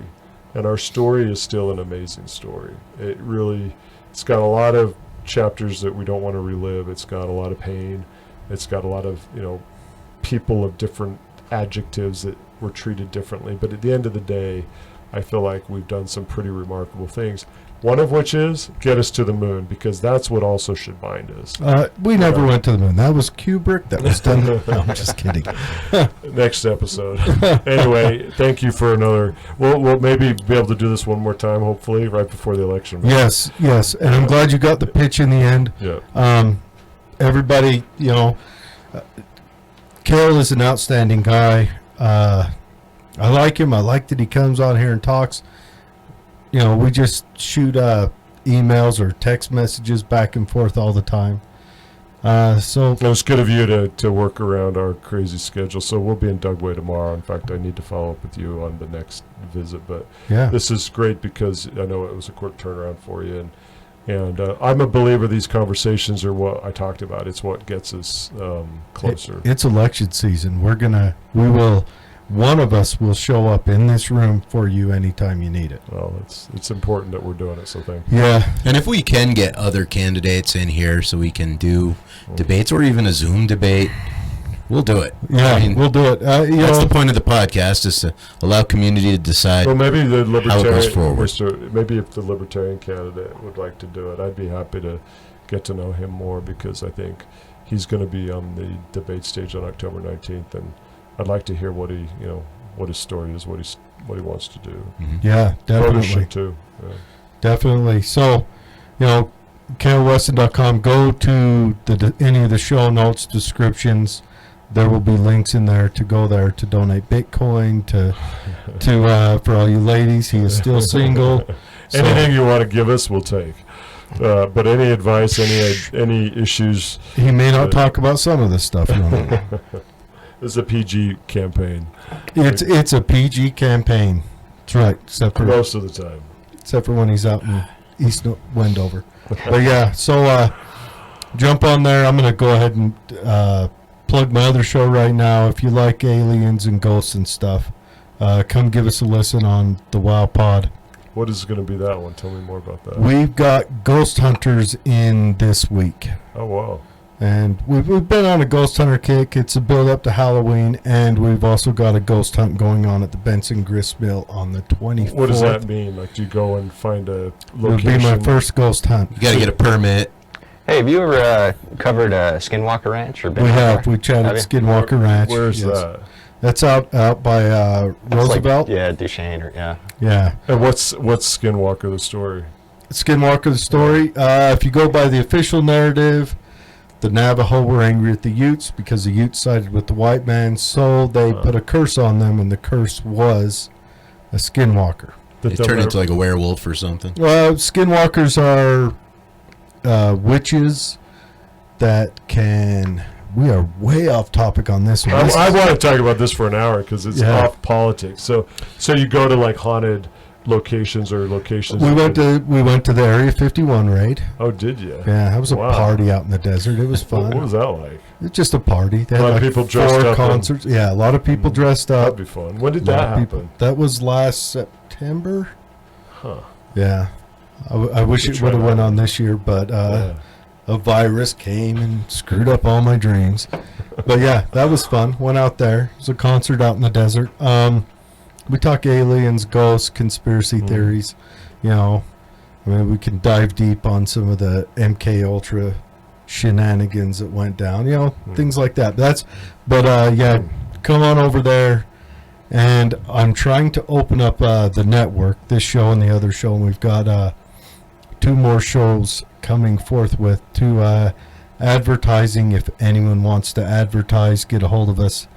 Believe me, the prices will be reasonable because I'm begging right now. Like a sandwich would be nice. Yeah, pay for a month of our next 6-pack of beer. Yeah.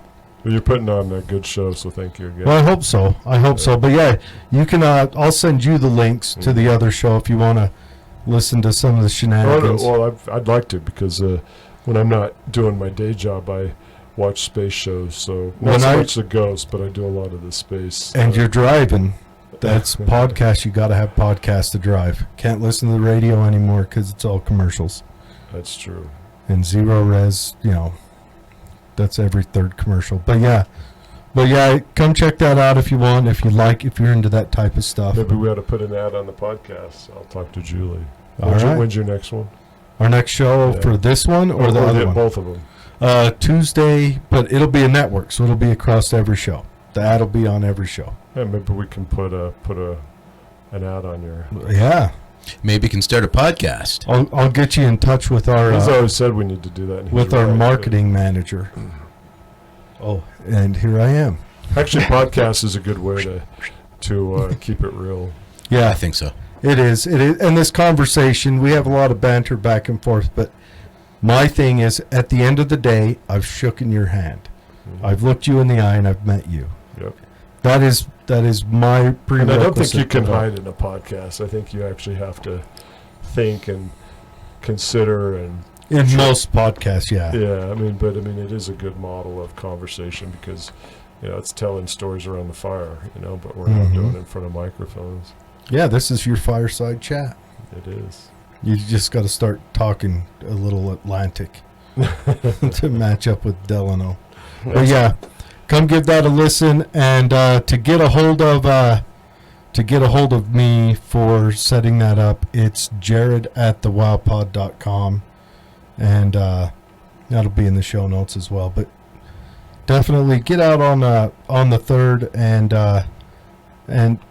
I know that most of our listeners are Republican, but take a look at Kael.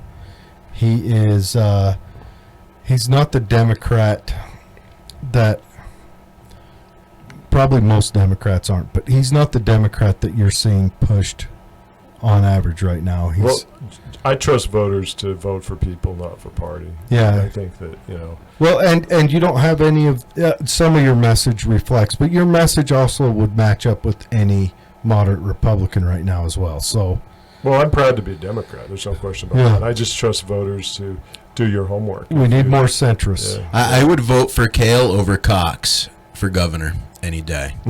Yeah. Boy, how sad would that be? Kael wins governor and Congress, and how would that work? And we got a porn star for president. Oh, man. Which one? I mean, you got Jenna Jameson. Yes. She's outstanding. I didn't know she was running for politics. She's not, but this is all At this right. point in our country, it would be an improvement. There's I don't know. But I still am open to having a debate with Mr. Stewart anytime, any place, any hour, any microphone. He's thrown down the towel again every time. But it's really because it's about letting voters hear side by side. So if you've got a lot of Republicans, they ought to hear me next to the Republican candidate, and they may say, "Hey, that Democrat's fighting for the people." Yeah, write your congressman and say, hey, take Dave Weiss up on his offer. Let's do a Zoom debate. Let's spend an hour talking about Utah issues on the Tooele Happy Hour, because Tooele matters. It does matter. When it comes to this district, It does. Tooele matters. Absolutely. Yeah, it's the biggest one, the biggest county. Not a lot of people though. We're humble like that. But yeah, thanks again for coming on. No, thank you guys. And Do it again. anytime.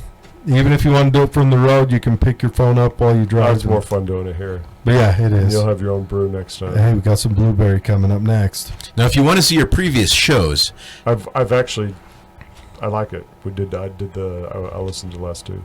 now the other ones are available on our Facebook group, the Tooele Happy Hour. You just got to search us up. You'll find us. Facebook. Click on the join. We'll let you in right away. Now you can copy all that content and post it wherever you want. Yep. It's not like we're going to go after anybody with copyright issues or anything like that. Yeah. No, No, I doubt we will. no, right. I want to get the name out there. You can steal from it. Anything else, I might go arguing for some ducats later. But anyways, yeah. But yeah, look into Kael. If you have further questions, look the link to his website. Yeah, or if you wanna my go- email is kael@westonforcongress.com, so it's easy to, and it comes right to me, so no Yep. filter. But thank you guys for your time. Ty, did you want to? Yeah, one more show. Crypto@westonforcongress.com. Bitcoin. Yeah, I love you. and right. dive down into the show notes. All this stuff will be in there. We'll, Yeah, it'd be great to get our first crypto donation from Tooele, so yeah. I'll put that out there. Right. Heck yeah. All right, everyone, have a good night. We will we'll be back when are we back next? Wednesday. What are you guys doing for Halloween? Oh, You gonna do a show on Halloween? I'm probably doing my ghost show on Halloween or right around it. No, do it I'll be here. in Fort Lost in the woods. Yeah, you'll be in Leonardwood, huh? Yep. I've got a place to tell you to go. All right. I Time for bed. spent a bit of time in Leonardwood in my time in.